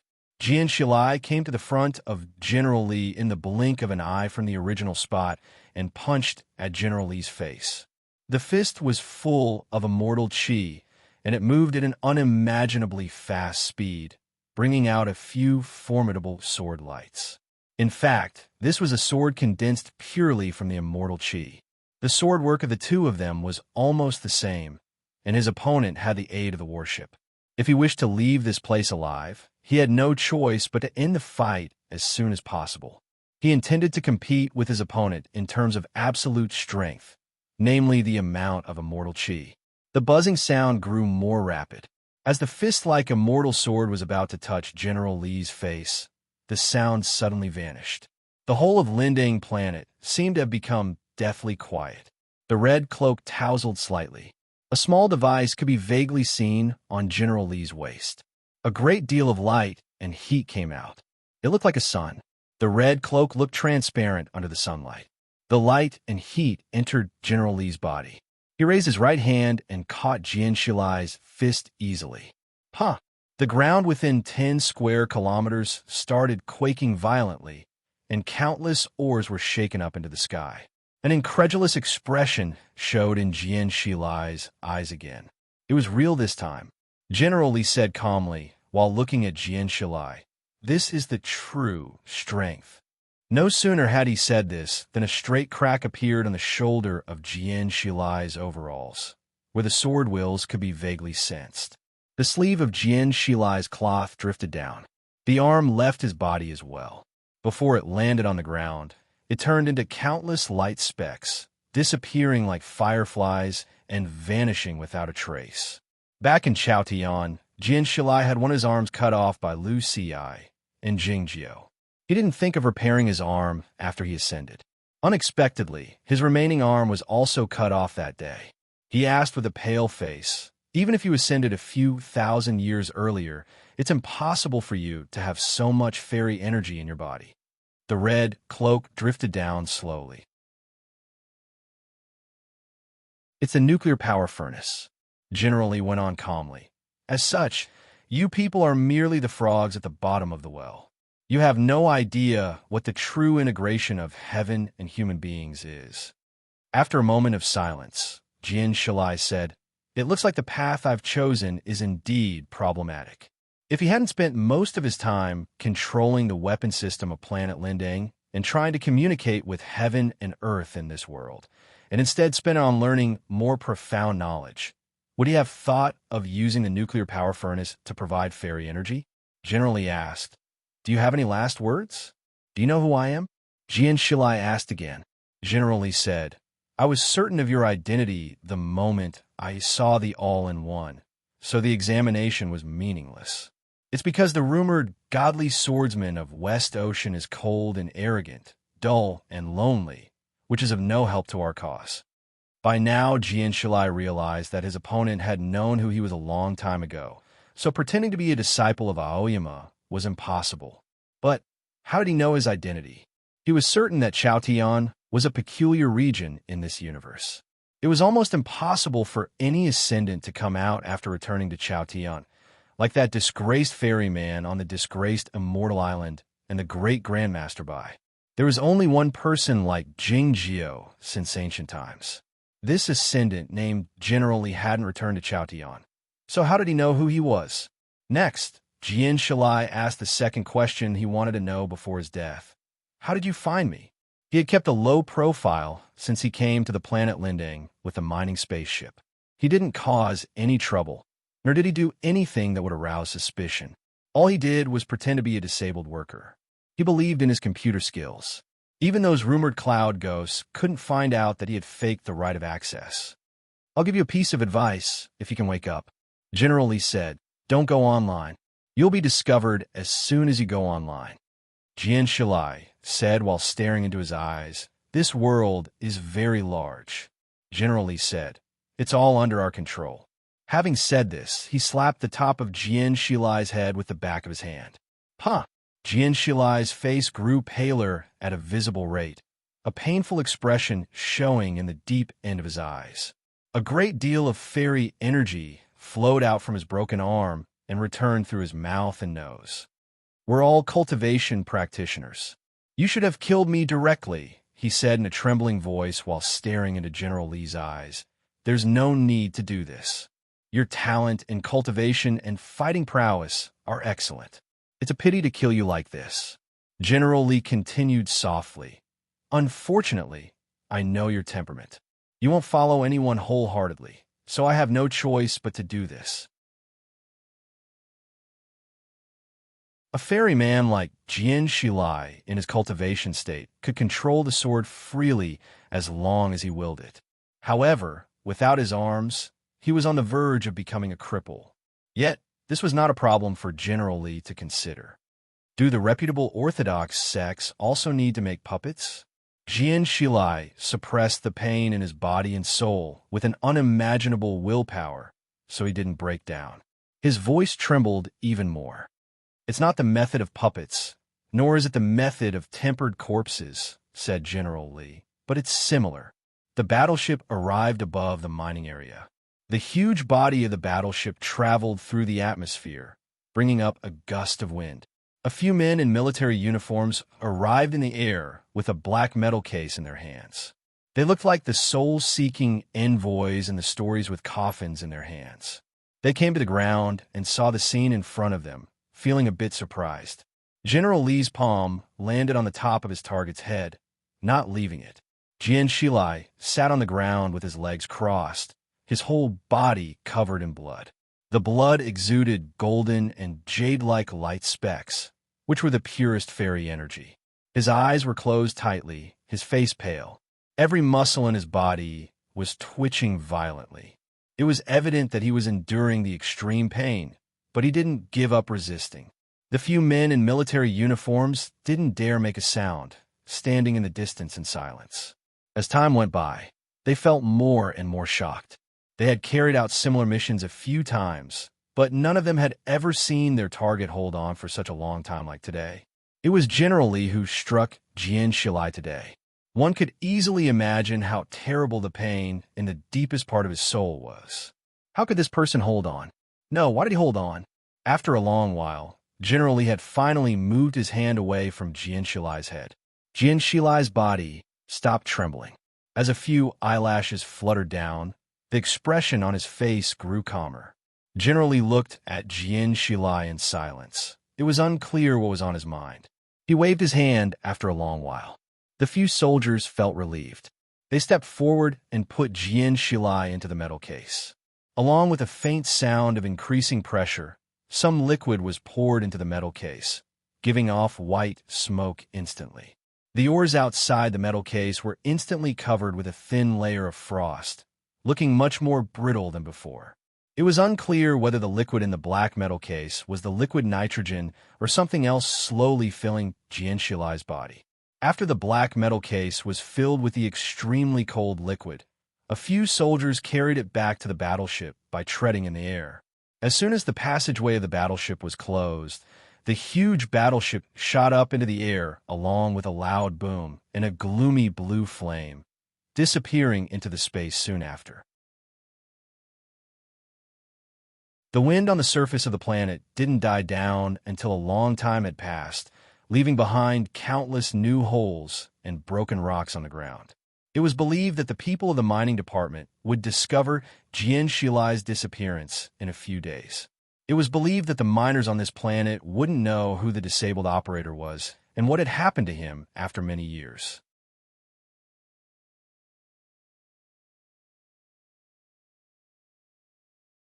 Chapter 8:18. One day later, in the standard time of the Federation of the Milky Way, General Li reappeared in front of the people on the battleship. His red cloak was rather eye-catching. Along with his footsteps, everybody stood up close to the wall and saluted him. All the humans in the Federation of the Milky Way had to salute him. General Li came to the second floor of the lab and looked down at the metal platform, his face devoid of any emotion. Lying on a metal platform, Jian Shilai looked a bit odd without arms, though he was nothing compared to the tubes inserted in his body. His spiritual soul had been destroyed by General Li, and the workers in the lab were trying to restart it now. Along with the sizzling sound of electric currents, Jian Shilai's body twitched again, a painful expression showing on his face. A few transparent tubes inserted into his brain were flowing with a golden liquid. Though it was unclear what the liquid was, it should be the source of his pain. The workers in the lab looked at the data on the light screen with a grave and uneasy expression on their faces. They didn't understand why this subject was still resisting the orders from the outside world. It was well known that his brain was already dead, so he shouldn't have any reaction. Was it because he was resisting out of instinct? Outstanding.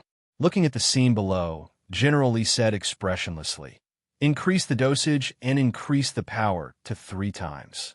The supervisor of the lab wanted to object reflexively, thinking that the subject would become a lunatic even if he could wake up. However, he remembered that it was an order from General Li before he could voice it out. He wiped off the cold sweat on his forehead hastily and ran downstairs. It didn't take long before Jian Shilai suddenly opened his eyes, showing a bewildered and struggling expression in his eyes. All of a sudden, his body bent in the shape of an inverted bow, and he let out a dreadful yell toward the sky while opening his bloodless lips. This yell was very painful, but it was more than just painful. It was like the moment before a wild animal was locked in an iron cage, a fresh flower was placed in a pot, and the sun was stuffed into a metal box. Seeing the scene expressionlessly, General Li knew that this soul had finally given up after being tortured. After a moment of silence, he said, "Equip him with the latest and best mechanical arms for combat." This was his respect for Jian Shilai. After returning to the command room at the front of the battleship, General Li poured himself a cup of green tea and sat in the chair. He remained silent for a long time while looking at the space outside the glass. As the tea in the cup grew cold, he remembered something and put it aside after taking a sip. The starlight in the universe was a little dazzling. He squinted his eyes and rubbed the space between his eyebrows, feeling a little tired. No matter how high Jian Shilai's sword work was, he was not a threat to Jingjiu if he was unprepared. It was not difficult to defeat this person, but it was difficult to crush his spiritual soul completely. Jian Shilai's pure sword heart and strong will were beyond his imagination. It didn't take long for General Li to return to absolute calmness, as deep and cold as the universe outside the window. He took a book from under the little square table with the teacups. Paper books were rare in the Federation of the Milky Way, but they were not rare either. However, most of the time, they were placed at home as decorations. People preferred to read through the light screen on their wristbands, especially during a long journey. He was more accustomed to reading printed books. This was a habit he brought over from Chaotian, and he hadn't changed it even after many years. He had been reading this book for the past few days. It was a book called The Great Path Toward Heaven. He turned to a random page, and it happened to be the part whereby Run was lured back to Chaotian and then killed by the Snow Girl. She has neither courage nor wisdom, and I have no idea how she came out. The Cloud Dream Mountain is used to piling up drugs, but the result is nothing but trash. General Lee murmured to himself, if all this is true, why hasn't the Snow Girl appeared yet? It wasn't until yesterday that he was certain of the truth of the story. It was because Jian Shilai had truly comprehended the principle of all in one sword. He turned to another page, and it happened to be the part where Taiping destroyed the world. An appreciative expression showed in his eyes. After a long while, he suddenly asked, "Where is our little friend?" The nebula of the Inhai Sea. A voice burst out in a corner of the room. The voice was devoid of any emotion. It sounded as cold as a machine, even though it sounded like a normal person's. A young soldier walked out from a dark corner. He had no epaulets or military cap, and his appearance was normal, except that his face was a bit pale, devoid of any blood or warmth. General Lee didn't look at him, as he said, "Ask Chi-san to go take a look after he has picked up that broadsword man." The young soldier replied with an expressionless face. General Lee put down the teacup and picked up the cold teacup to have a sip. After a moment of silence, he said, "Don't kill Jingjio." The tea leaves in the teacup were floating and spinning slowly, looking like the battleships moving forward in the universe or the dancing butterflies. If one looked up at the night sky from the Stargate base, they would see a constellation in the shape of King in the northern sky in summer. There was a star on the right-hand side of the first horizontal line of the constellation, which was named the Right Star of the King. This star had 6 planets. The third planet was inhabited by humans, but it hadn't been officially named yet. It was called the No. 3 Forward Base. The number 3 Forward Base had not been discovered by the exploration spaceship of the Federation of the Milky Way long ago, and the colonization hadn't started yet. However, its environment was much better than that of the mining planet Lindang. In just a few decades, it had a resident population of several million. The rest of the planets were not suitable for humans to live on, and the cost of modifying the environment was too high. As such, they were designated as the free mining area. An explosion would take place every once in a while, and then the mining spaceships would descend like birds and leave with tens of thousands of tons of ores. They would return to the number 3 Forward Base to be cleaned and sorted out before being transported to a larger transportation base. Boom! A firework appeared on the surface of the planet. It looked lovely, but in fact, the puff of smoke and dust had already reached an altitude of a few thousand meters. Dozens of mining spaceships headed toward the planet before the smoke and dust had completely subsided. It didn't take long for them to return with a full load. The mining spaceship in the front steadied itself after adjusting its position a few times. The dazzling glow of the permanent star was no longer visible outside the porthole. Instead, a green planet appeared. It was the number 3 Forward Base. The surface of the planet was covered with sea-like plants, but the higher life forms hadn't evolved yet. Even so, the whole of the Federation of the Milky Way was alarmed by the discovery. At least a few thousand scientists of the Academy of Sciences were stationed on that planet, and the TV stations of a few large galaxies broadcast live on all year round. As far as the workers on the mining spaceship were concerned, the green planet didn't have much significance. What mattered more was the feeling of home. "Captain, the annual plan of the company will be completed after this trip. Can you go and have a drink with us? I'll find 3 girls for you." A worker yelled at the control panel, which drew many responses from his colleagues. That's right. Given the size of the captain, a girl would be crushed to death by him. Ha ha, we can't let the captain drink too much. You guys should take it easy. The owner of the mining spaceship was a tall and fat man. Hearing the yelling of his colleagues, he let out an honest smile and said, "I have something to do in the evening. You guys go ahead." Hearing the captain's reply, the others felt discontented. The fat captain didn't say anything more. He took out a large knife, half a meter long, from the control panel and started to trim his nails. The mining ship suddenly became extremely quiet, and the atmosphere was filled with a peaceful atmosphere. Today is the last day of the year 2019. I've written a short summary of the year and posted it on the official WeChat account. I'll go and have a drink with my friends now. I'd better take a break from my work. I've written about Master Chow Yuan, so I asked him to say hello to you guys and wish you all the best and a happy family.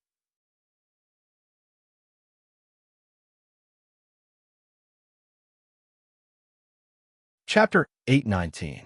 The chubby captain had a benevolent countenance and a good temper, but it was evident that the people on the mining spaceship were all afraid of him. It was not because of the large broadsword that was trimming his fingernails elegantly. He seldom killed people in Chao Tian, and he seldom met anybody, but everybody respected and feared him, like what he was doing now. After leaving the bamboo chair, Chao Yuan headed to the place with the most stars without hesitation.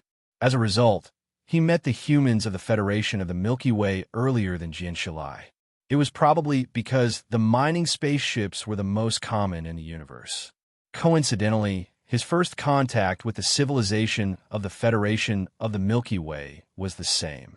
What happened next was completely different from what happened to Jian Shilai. The mining spaceship he encountered was very old. It was bought by more than 20 miners who wanted to make a fortune through crowdfunding. Unexpectedly, the miners didn't expect that the ores they had mined with their life savings would be robbed by the space pirates. The miners were in a hopeless situation. Some of them were even ready to become space pirates out of anger and despair. Chao Yuan couldn't bear listening to them anymore. He squeezed out from the door of the mining cabin and started to persuade the others not to do so. The people on the mining spaceship were startled, wondering where this chubby man came from. A few ruthless guys thought he was a thief and were about to kill him with their weapons. The result was predictable. Chao Yuan didn't resort to violence. He was still persuading the others patiently. It didn't take long before he managed to convince all of them. Of course, everybody, including Chao Yuan, knew that the real reason was his prowess. The mining spaceship returned to a transportation base. It was unclear how Chao Yuan had convinced a mining company to let this old mining spaceship dock with them. From that day on, this old mining spaceship had been traveling between the number 3 forward base and the neighboring mining planets. Mining was always a dangerous job. Even though the number 3 forward base had attracted the attention of the whole Federation of the Milky Way, the conflicts couldn't be prevented.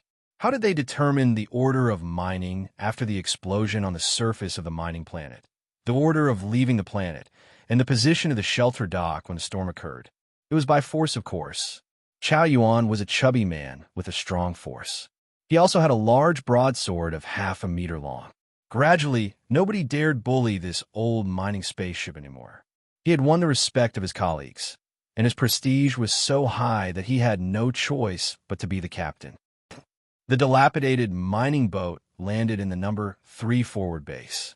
20 miners greeted Chao Yuan obediently and ran toward the living quarters while yelling and yelling.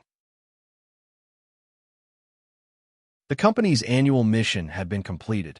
From tomorrow onward, all the harvest from the mining ship would belong to them. How could they not be happy when they thought about the endless wealth and the wine and women waiting for them in the living area? Chao Yuan let out a smile, saying nothing. He needed to uphold the precepts, but that didn't mean he had to forbid others. He circled around the mining ship with a knife and repaired all the parts that needed to be repaired. The iron knife could be used to trim nails, and it could also be used to repair ships. With his strength and foresight, it was more reliable than any automatic repair mechanical arm. After doing these things, he walked towards the forest. This planet was really a bit special. Green trees towered into the sky. They were hundreds of feet tall, and they covered the entire planet.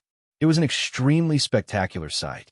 Other than these green trees, there were not many other forms of life on this planet. It was unknown how such a monotonous biological system appeared and how it was maintained. The Science Academy of the Federation hadn't been able to ascertain whether this planet had been modified by the distant ancient civilization. The scientists had many conjectures, but they hadn't reached a conclusion yet. Chow Yuan didn't live in the living quarters. He built a house for himself in the forest.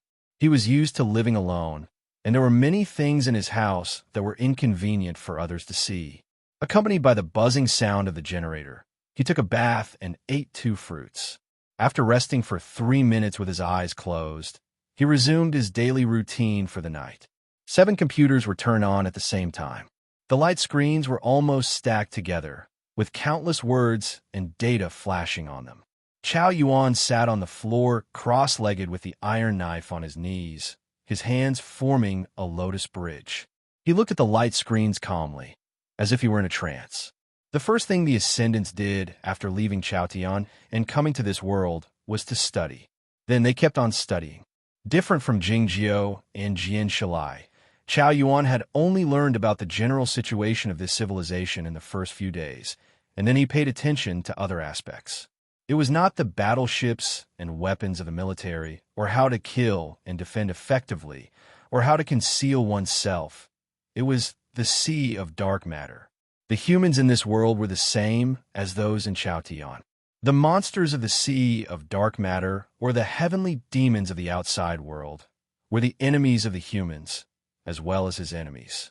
He had guarded the wind and snow by himself for hundreds of years in Chaotian, and he would make the same choice here.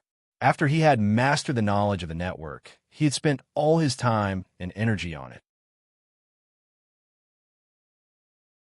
It was no exaggeration to say that he knew more about the monsters of the sea of dark matter than he did about the Federation of the Milky Way. The more he knew about them, the stranger he found it. He always felt those dark monsters full of destructive intent were somewhat familiar. One day, he suddenly had a conjecture, but he couldn't confirm it yet. It was then that the alarm suddenly rang out. It passed through the formation he had set up and reached his ears. He walked out of the small house with the iron knife in his hand. He took 1 step out of the small house and another step out of the forest. The night sky was illuminated by a high-power lamp, and a dreadful scene was displayed. Countless black tentacles were wriggling in the sky a few thousand meters above the ground, looking like seaweed or whips. The black tentacles were more dreadful than anything else in the world. They seemed to be able to cut open the space and cut the distant starlight into pieces. A mining spaceship returning from a mineral planet was entangled by the tentacles and broke apart instantly. The crew members on the spaceship had all turned into bloody foam, falling down from the sky. This was the infection of the sea of dark matter. Chow Yuan leapt up in the air and arrived in the night sky before the defensive weapon system of the base could react. The starlight shone brighter on his head. The iron knife swung down. There was a soft clank sound. The slain monster turned into a stiff, leather-like object and dropped down from the sky, on the verge of destroying a building. The knife light appeared again and cut the monster into pieces. Pah! Pah! A dreadful rainstorm fell down in the living quarters. Chow Yuan landed on a big tree and looked at the ocean of trees around him. His ears twitched slightly as he heard the rustling in the distance, thinking that this planet was indeed problematic. He found it odd when he came to the number 3 forward base and found the ocean of trees here. He couldn't tell why, but he had a bad feeling about it. As expected, the monsters of the sea of dark matter had appeared here.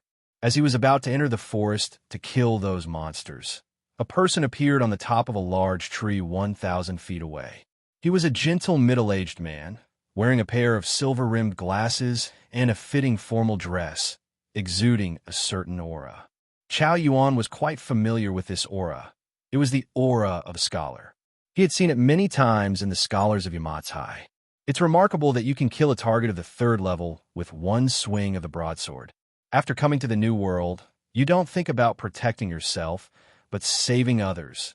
It's even more remarkable. The middle-aged man continued with a faint smile while pushing up his glasses. That's why you can enter the last test directly. Let me introduce myself. I'm your test taker. Chow Yuan knew that there were ascendants in the Federation of the Milky Way. He didn't think of finding them, because he knew that they should be able to find their way here. He understood the meaning of the test, so he had no objection to it. Yet, it was not the right time to do so.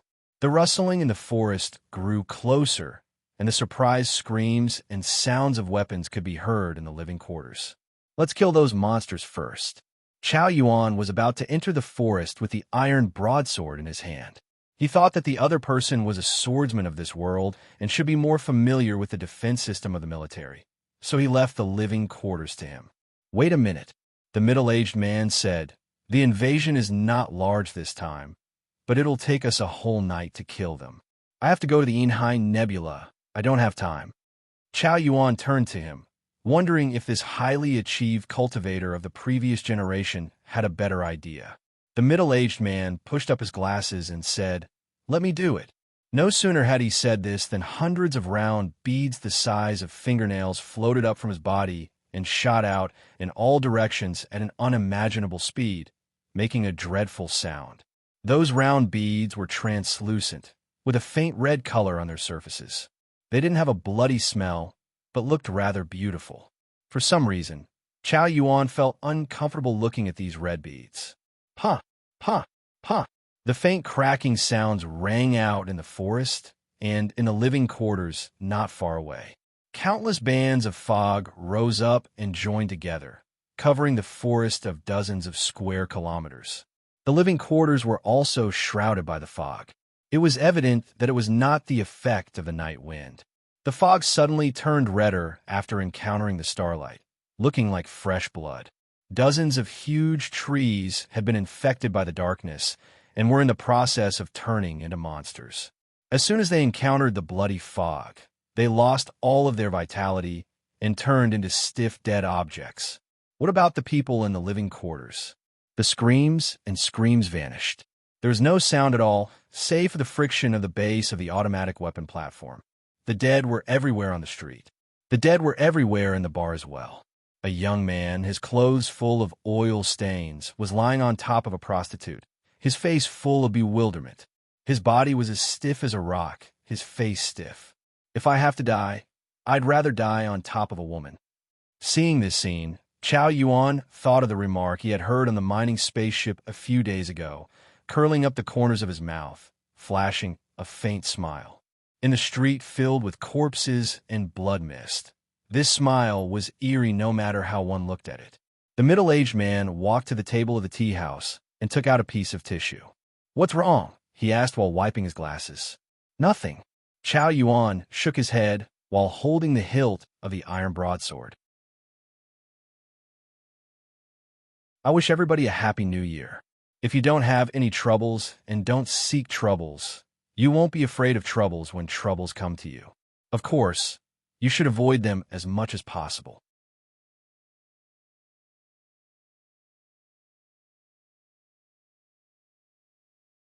Chapter 820.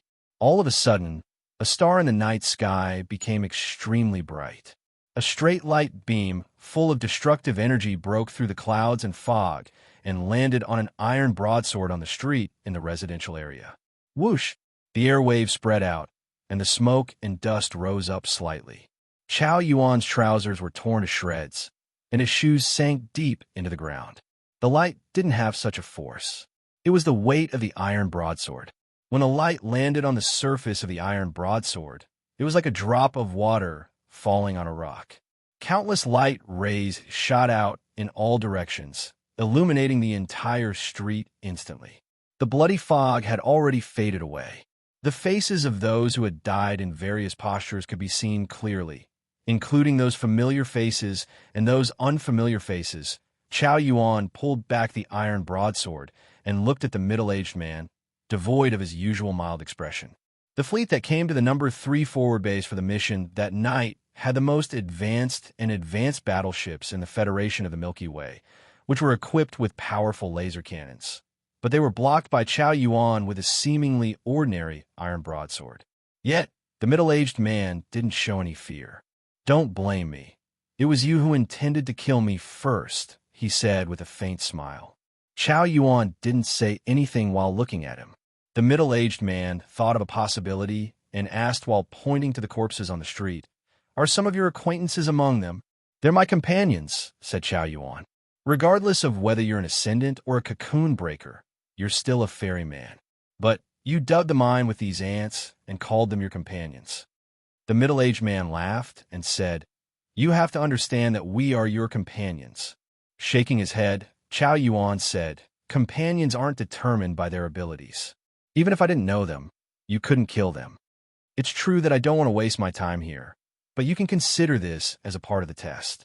The middle-aged man put on his glasses and continued, "The threat of the sea of dark matter is too great. It's permissible to sacrifice people if necessary. To say nothing of the hundreds of people who died tonight, the people of a whole planet can be sacrificed at some critical moments. You have to accept this to pass the test." "A whole planet?" pressed Chow Yuan. "That's right. It has indeed happened. Don't look at me like that. It's not my doing. I don't have that much power." The middle-aged man said with a faint smile, "Don't be too pessimistic. The biggest advantage of this world is the large number of people, much more than in Chaotian. As long as we can wipe out those monsters, it's not a big deal to die some people." "Are you the immortal Chi Song?" Chow Yuan suddenly asked. The middle-aged man stopped smiling and asked, "You know me?" Chow Yuan said, "I've heard of your name in Chaotian." The middle-aged man felt surprised, exclaiming, "I'm afraid that tens of thousands of years have passed in Chaotian, but my name is still being passed down." Chow Yuan said, "You are the founding Grandmaster of the Bloody Demon Church and the most outstanding demonic swordsman in history. Your disciples have done all kinds of evil deeds in Chaotian. Who can forget your name?" The middle-aged man didn't get angry when he was accused of being evil. Instead, he smiled and said proudly, "I see. How is the Blood Demon Church now?" The Bloody Demon Church was wiped out by the Aoyama sect and the Zhongzhou school more than 1,000 years ago.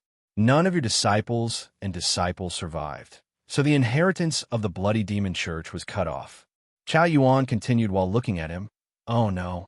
A highly talented disciple of the Bloody Demon Church survived and hid in the back mountain of Cloud Dream Mountain. Many people speculated that if he could master the heavenly demon scripture, he might be able to rebuild the former glory of the Bloody Demon Church. Unfortunately, your disciple had lived like a dog for a long time, and he was killed by an outstanding woman in Zhaoga City more than 100 years ago. He really looked like a dog when he died." Chow Yuan said this with a serious expression on his face, speaking very slowly, one word at a time.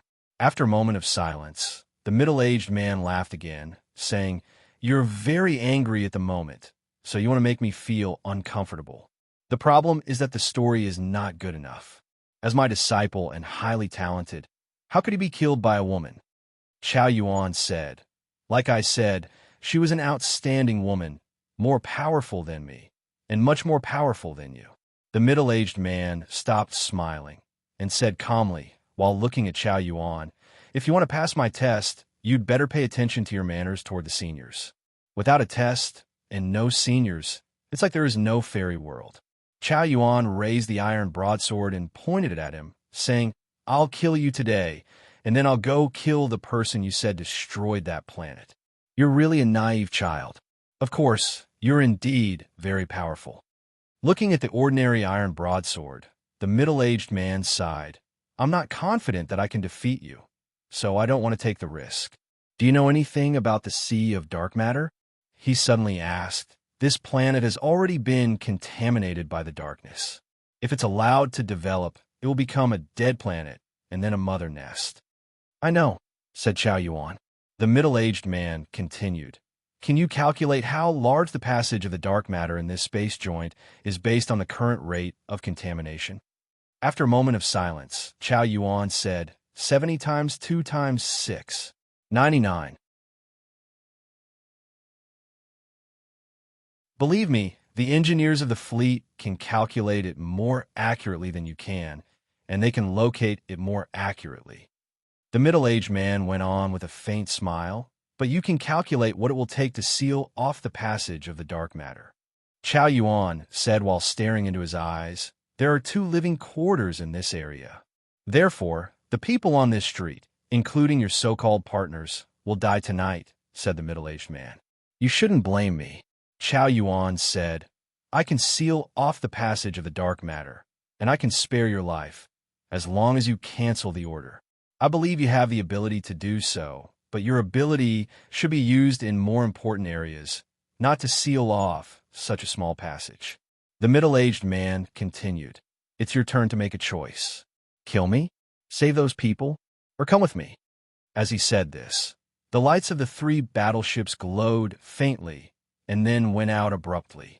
The starlight illuminated 10 dark specks in the night sky. Each of the dark specks was a nuclear bomb. Chow Yuan dashed toward the place where the nuclear bombs would land without a second thought.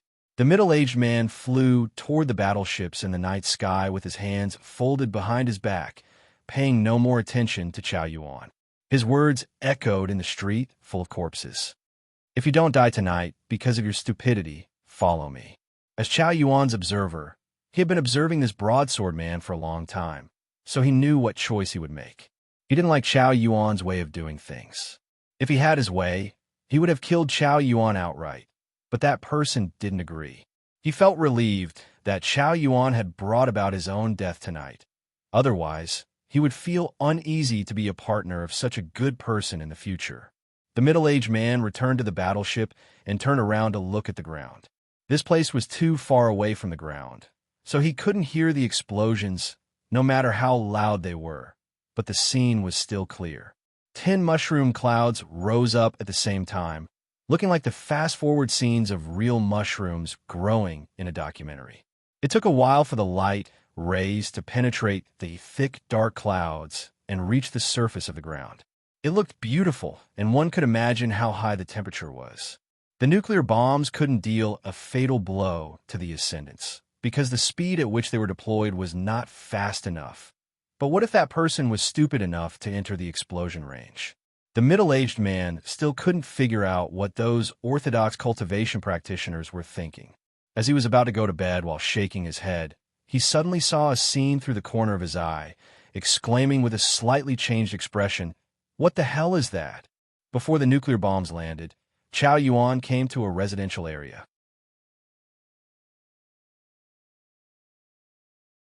How could he save those crew members and the regular people who knew nothing? Because of the alarm, most of the people had come to the street, but they had no idea that 10 death gods were falling down from the sky. Chow Yuan had only enough time to do one thing, which was to wield his broadsword 4 times. The first 2 broadswords slashed along the 2 sides of the street until they reached the deep part of the ground. The next 2 broadswords slashed horizontally, pushing the rocks and soil in the ground to the 2 sides. As a result, the whole street and the people on the street fell to the ground. The nuclear bombs were about to reach them. Those people would be killed by the endless light and heat, even though they were in the ground and had no shelter. Even though the iron broadsword could be enlarged, it could be placed in the small temple in White Town. But how could it block such a large pit? At the last moment, Chow Yuan lay down on the pit. After a long while, the smoke had finally dispersed, and the terrifying light and heat had gradually diminished. A huge figure stood up amidst the thin smoke along with the rumbling sounds, which sounded like a collapsing mountain. The surface of his huge body was covered with black ash, and the terrible wounds on his body were bleeding slowly. He looked like a Buddha who had been severely weathered. The blood was golden in color. If he didn't have the golden body, he would have turned into ashes by now.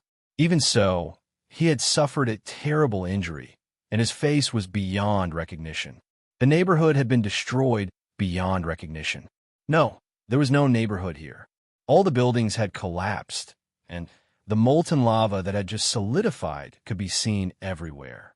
The corpses that looked like charcoal looked even worse. He couldn't save all of them. All the people in that residential area must have been killed.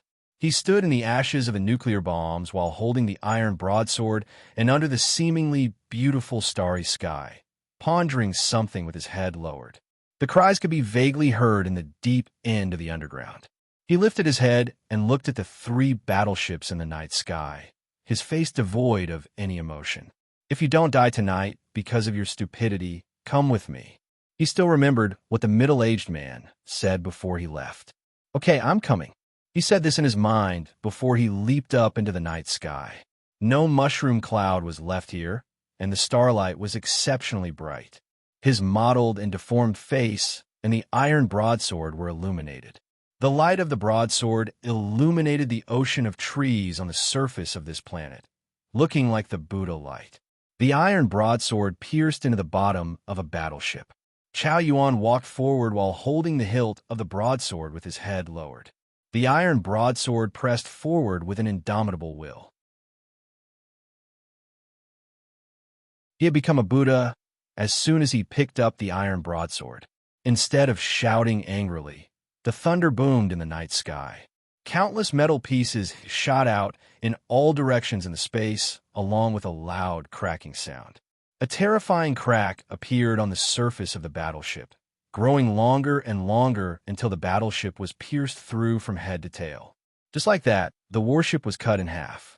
This battleship had been hovering at the edge of the atmosphere, no matter when the laser guns were fired or when the nuclear bombs were fired. By the time the battleship was cut in half, it had already drifted back to the space. It was easy to imagine how powerful Chao Yuan's broadsword was. It was soundless in the dark space. The distant permanent star shone on the broken battleship, the alloy pieces falling down like a still rainstorm, and the shocked expressions on the faces of the dead soldiers. The entire scene looked like an oil painting. It was obviously the scene of destruction and death, but it gave off a feeling of holiness. It was probably because the large Buddha holding the iron broadsword at the bottom of the battleship looked like a god in the religion.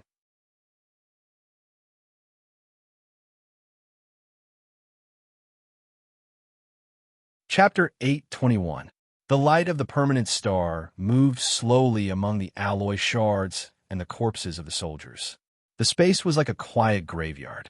The huge iron broadsword had cut the entire battleship in half, looking like a gravestone. Most of the people had died the moment the iron broadsword arrived. Their hearts and meridians were shattered by the formidable broadsword will, so they didn't have to endure the pain and despair in the cold space. The iron broadsword stopped by the broken battleship, not moving forward because it was blocked. In comparison to the mountain-like iron broadsword, the middle-aged man was like a black speck. Yet, it was because of him that the iron broadsword stopped. He pinched the blade of the iron broadsword with 2 fingers. The expression on his face and the movement of his fingers were both cautious and cautious, as if he were pinching the most precious treasure in the universe. A patch of blood-red color suddenly appeared in the space, full of broken pieces, corpses, and dust. The bright red color gradually formed a shape, which turned out to be a pine tree. Looking at Chao Yuan in the distance on the other side of the iron broadsword, the middle-aged man smiled faintly. The knuckles of his thumb and forefinger turned a bit pale as he exerted his strength. A tiny ripple spread out from the spot where he pinched the iron broadsword, and the ripple grew larger and larger. A ripple formed on the surface of the iron broadsword, which then turned into a terrifying wave as the broadsword became deformed. It was soundless in the space, but those military swordsmen who hadn't been killed by the broadsword will and the people on the 2 battleships on the way seemed to have heard a crisp "ah." The iron broadsword couldn't stand it any longer. Countless cracks appeared on it, and then it broke into hundreds of thousands of pieces, shooting out in all directions. Back in Chaotian, this iron broadsword had sliced heaven and earth and fought against the snow girl, and it had been deformed. Though the blade of the broadsword had a few cracks, it had never been seriously damaged. It could be considered an indestructible treasure. Unexpectedly, it was crushed by 2 thin fingers that night. The middle-aged man was indeed the founding Grand Master of the Bloody Demon Church and an ascendant tens of thousands of years ago. His cultivation state was unimaginably high. The blood-red pine tree dissipated in the dark space, and so did the hundreds of thousands of pieces of the iron broadsword. Chao Yuan had disappeared from his original spot. It was unclear where he had gone. Dozens of military swordsmen in the Star State in their battle armors flew over at a high speed.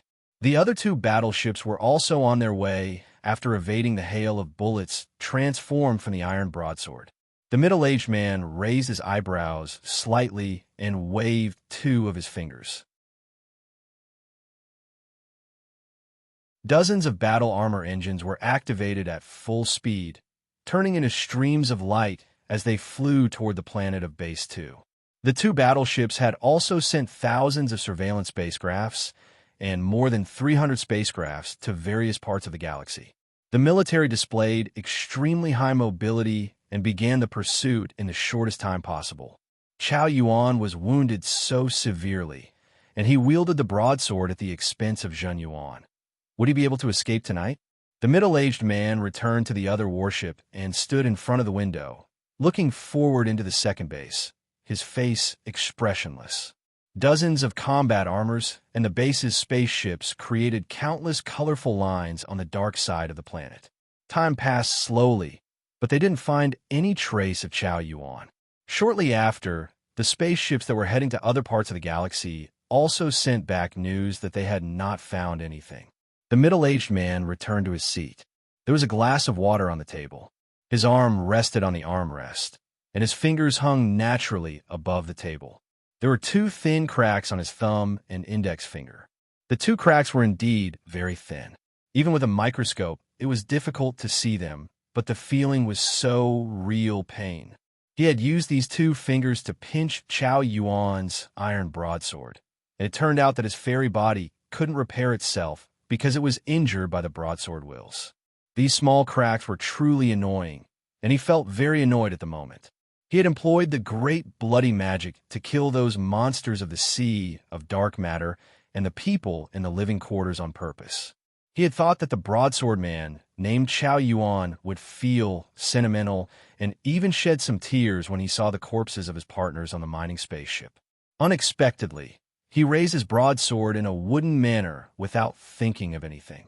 Why did he come here to kill him when he was so calm? Look, he was going to die in the next moment. Thinking of all this, he felt more and more annoyed, and the small cracks on his fingers grew more painful.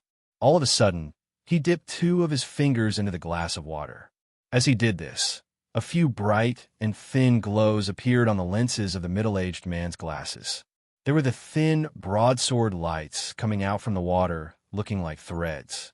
In the next moment, the water was gradually separated, like the glass being cut open, but it was so fragile that it seemed to be on the verge of collapsing at any moment.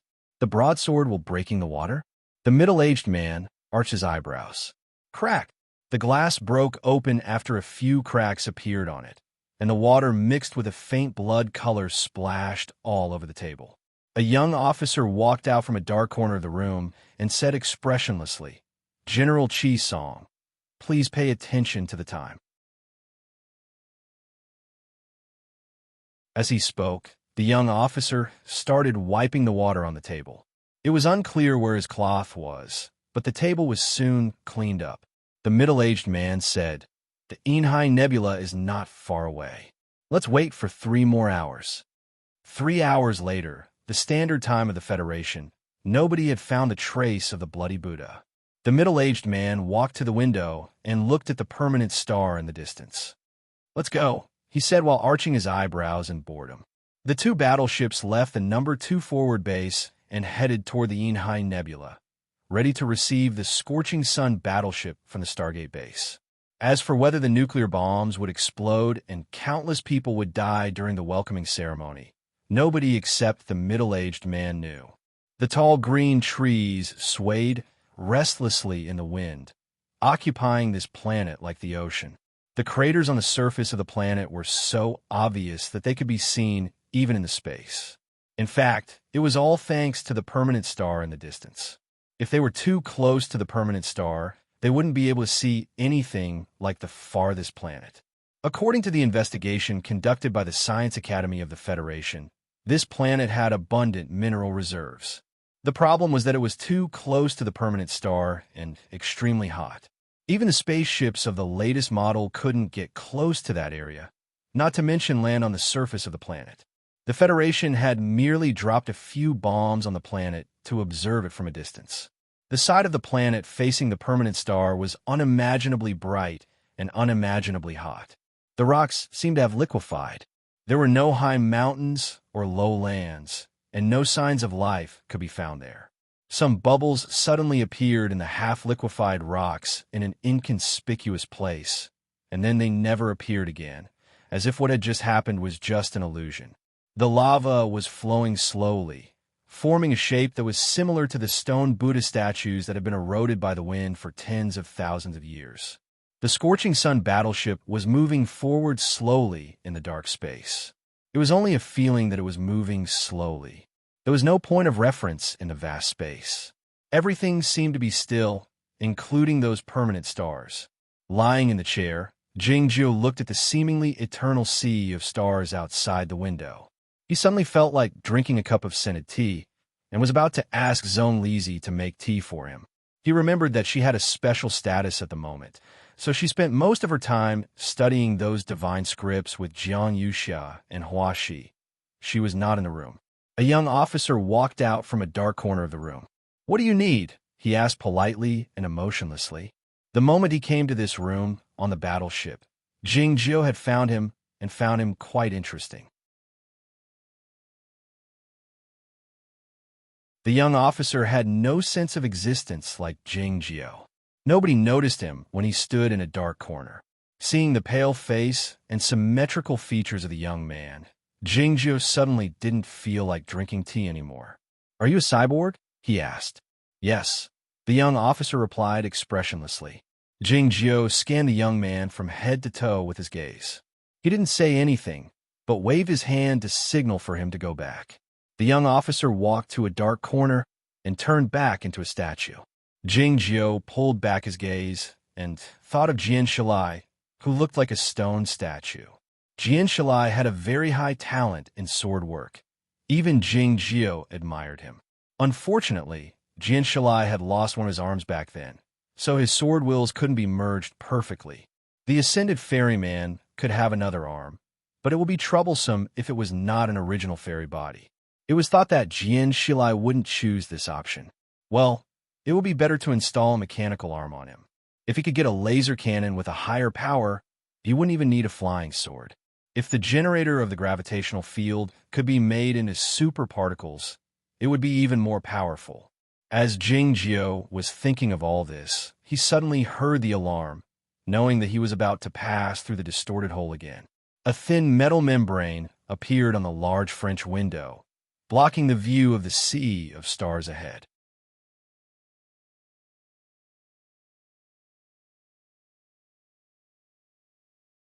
Chapter 822. This was the 7th time the Scorching Sun battleship had passed through the warped black holes. The time taken for the previous times varied. The longest time was about 90 minutes, and the shortest time was merely a moment. When the battleship passed through the warped black holes, the whole battleship would be covered with a composite material. The people on the battleship couldn't see the scenes in the passage, and all the observation systems would be disabled. In essence, this kind of traveling through space had surpassed the level of human civilization. It was for this reason that the battleship refused all the observation methods of the humans. As far as Jingjio was concerned, this period was the most difficult part of his long space journey. He had been sitting in the chair since he left the Stargate base, looking at the sea of stars outside the window.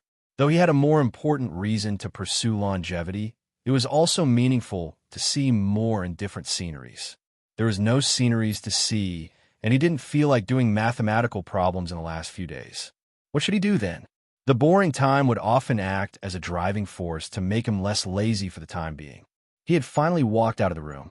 Thanks to the right of access provided by Ran Handong, Jingjio had complete control over the Scorching Sun battleship. He didn't have to worry that the captain of the battleship would drive the battleship into a permanent star, nor did he have to worry about any mishaps.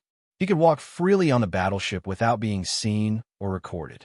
Jingjio went to the center of the battleship, which was also the most heavily guarded area. It was a spacious storage room. Thousands of metal balls were locked on the walls on both sides by codes and physical devices, exuding an energy that could only be sensed by Jingjio himself. The energy was not very strong. indicating that the radiation level was very low and wouldn't affect the health of the officers and men on the battleship. Jingjio summoned his will slightly.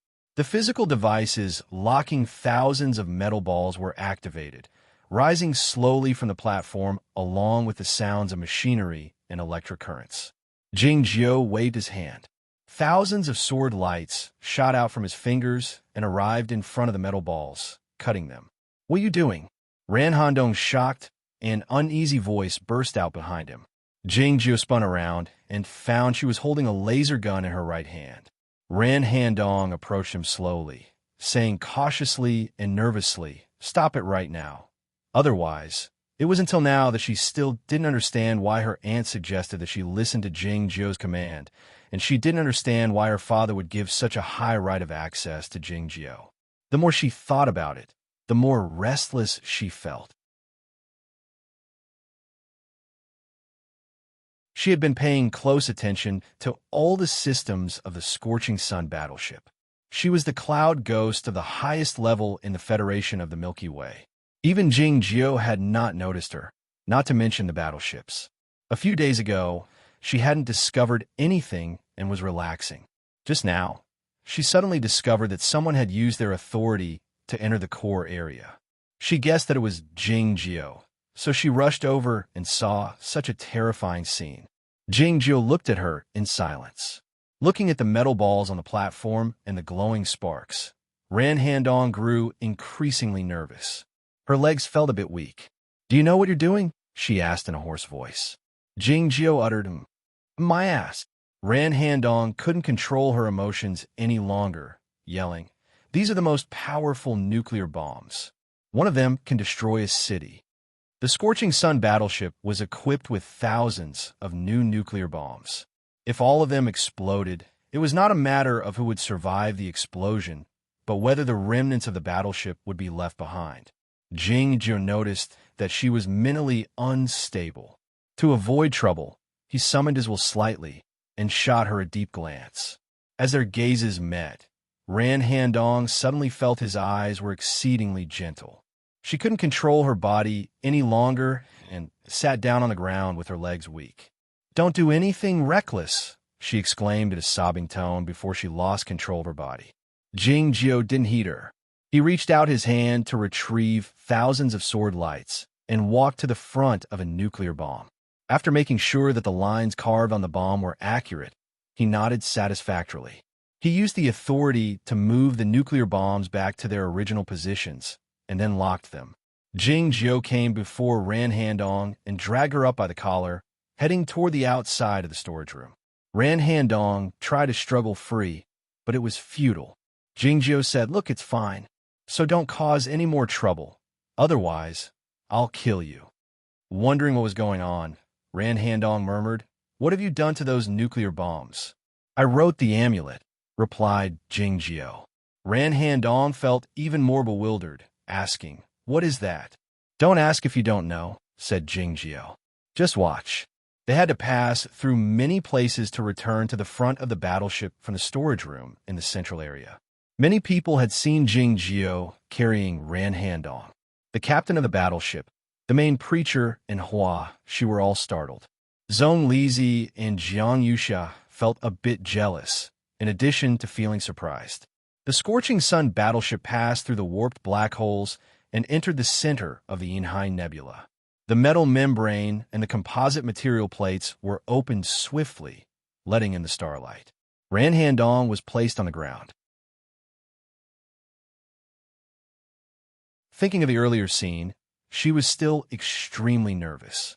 Jingjio came before the window and looked at the stars in the sky. "I don't want to kill you," said Jingjio after taking a sip of water.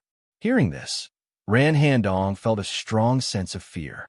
It was because Jingjio dared to kill her, even though her father was an important figure in the Federation of the Milky Way. The ring on Jingjio's finger suddenly emitted a faint glow, reflecting the stars outside the window. Ran Handong didn't notice it. Jingjio lowered his head to look at his ring. After a moment of silence, he raised his right hand. Ran Handong understood what he meant. She didn't dare stay any longer and left the room hastily. The ocean of stars was very beautiful. Standing before the window, Jingjiu gazed at the stars, but he was actually looking at something else. Back when he was on the Stargate base, he had installed a program in the ring to search for the news he was interested in. When the ring emitted a faint glow, it meant that the program had found the news he was interested in the most, which was the news related to the Ascendants. A very inconspicuous piece of news appeared in his consciousness. An earthquake occurred on the planet Lindang. According to the analysis, it was possible that the mining company made a miscalculation when they used the crystal explosive bombs to mine the minerals. The humans in the Federation of the Milky Way had countless colonized planets and mineral planets. Most of the populace had never heard of this mineral planet Lindang, so they didn't pay any attention to this piece of news. There must be some other reason why the program had alerted him. Jingjiu's awareness entered the interplanetary network and began to search for more information. Soon, he found dozens of photos and even 2 videos of the scene. The broken ores that were evenly distributed according to a certain function, the bullet shells that couldn't escape his sight, and the remaining energy in the wind all told him a fact. Someone had employed the all-in-one sword here. Jian Shilai was the most likely candidate. Only the newly arrived descendants would use such a simple and brutal method to fight against the forces of the Federation of the Milky Way. The second piece of news was more sensational. The number 2 forward base, which the populace of the Federation paid close attention to, was invaded by the sea of dark matter. More than 4,000 miners and workers in the living quarters were killed by those monsters.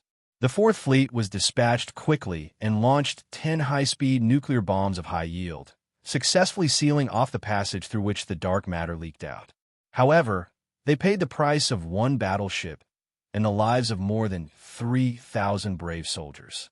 Seeing the dreadful bomb craters in the photos and videos of the news and the wreckage of the battleship in the space, Jingjiu fell silent for a while. It was Chao Yuan who was brave enough to block the nuclear bombs and powerful enough to hack the battleship. Jian Shilai had a mishap. Chao Yuan had a mishap. Who would be the next?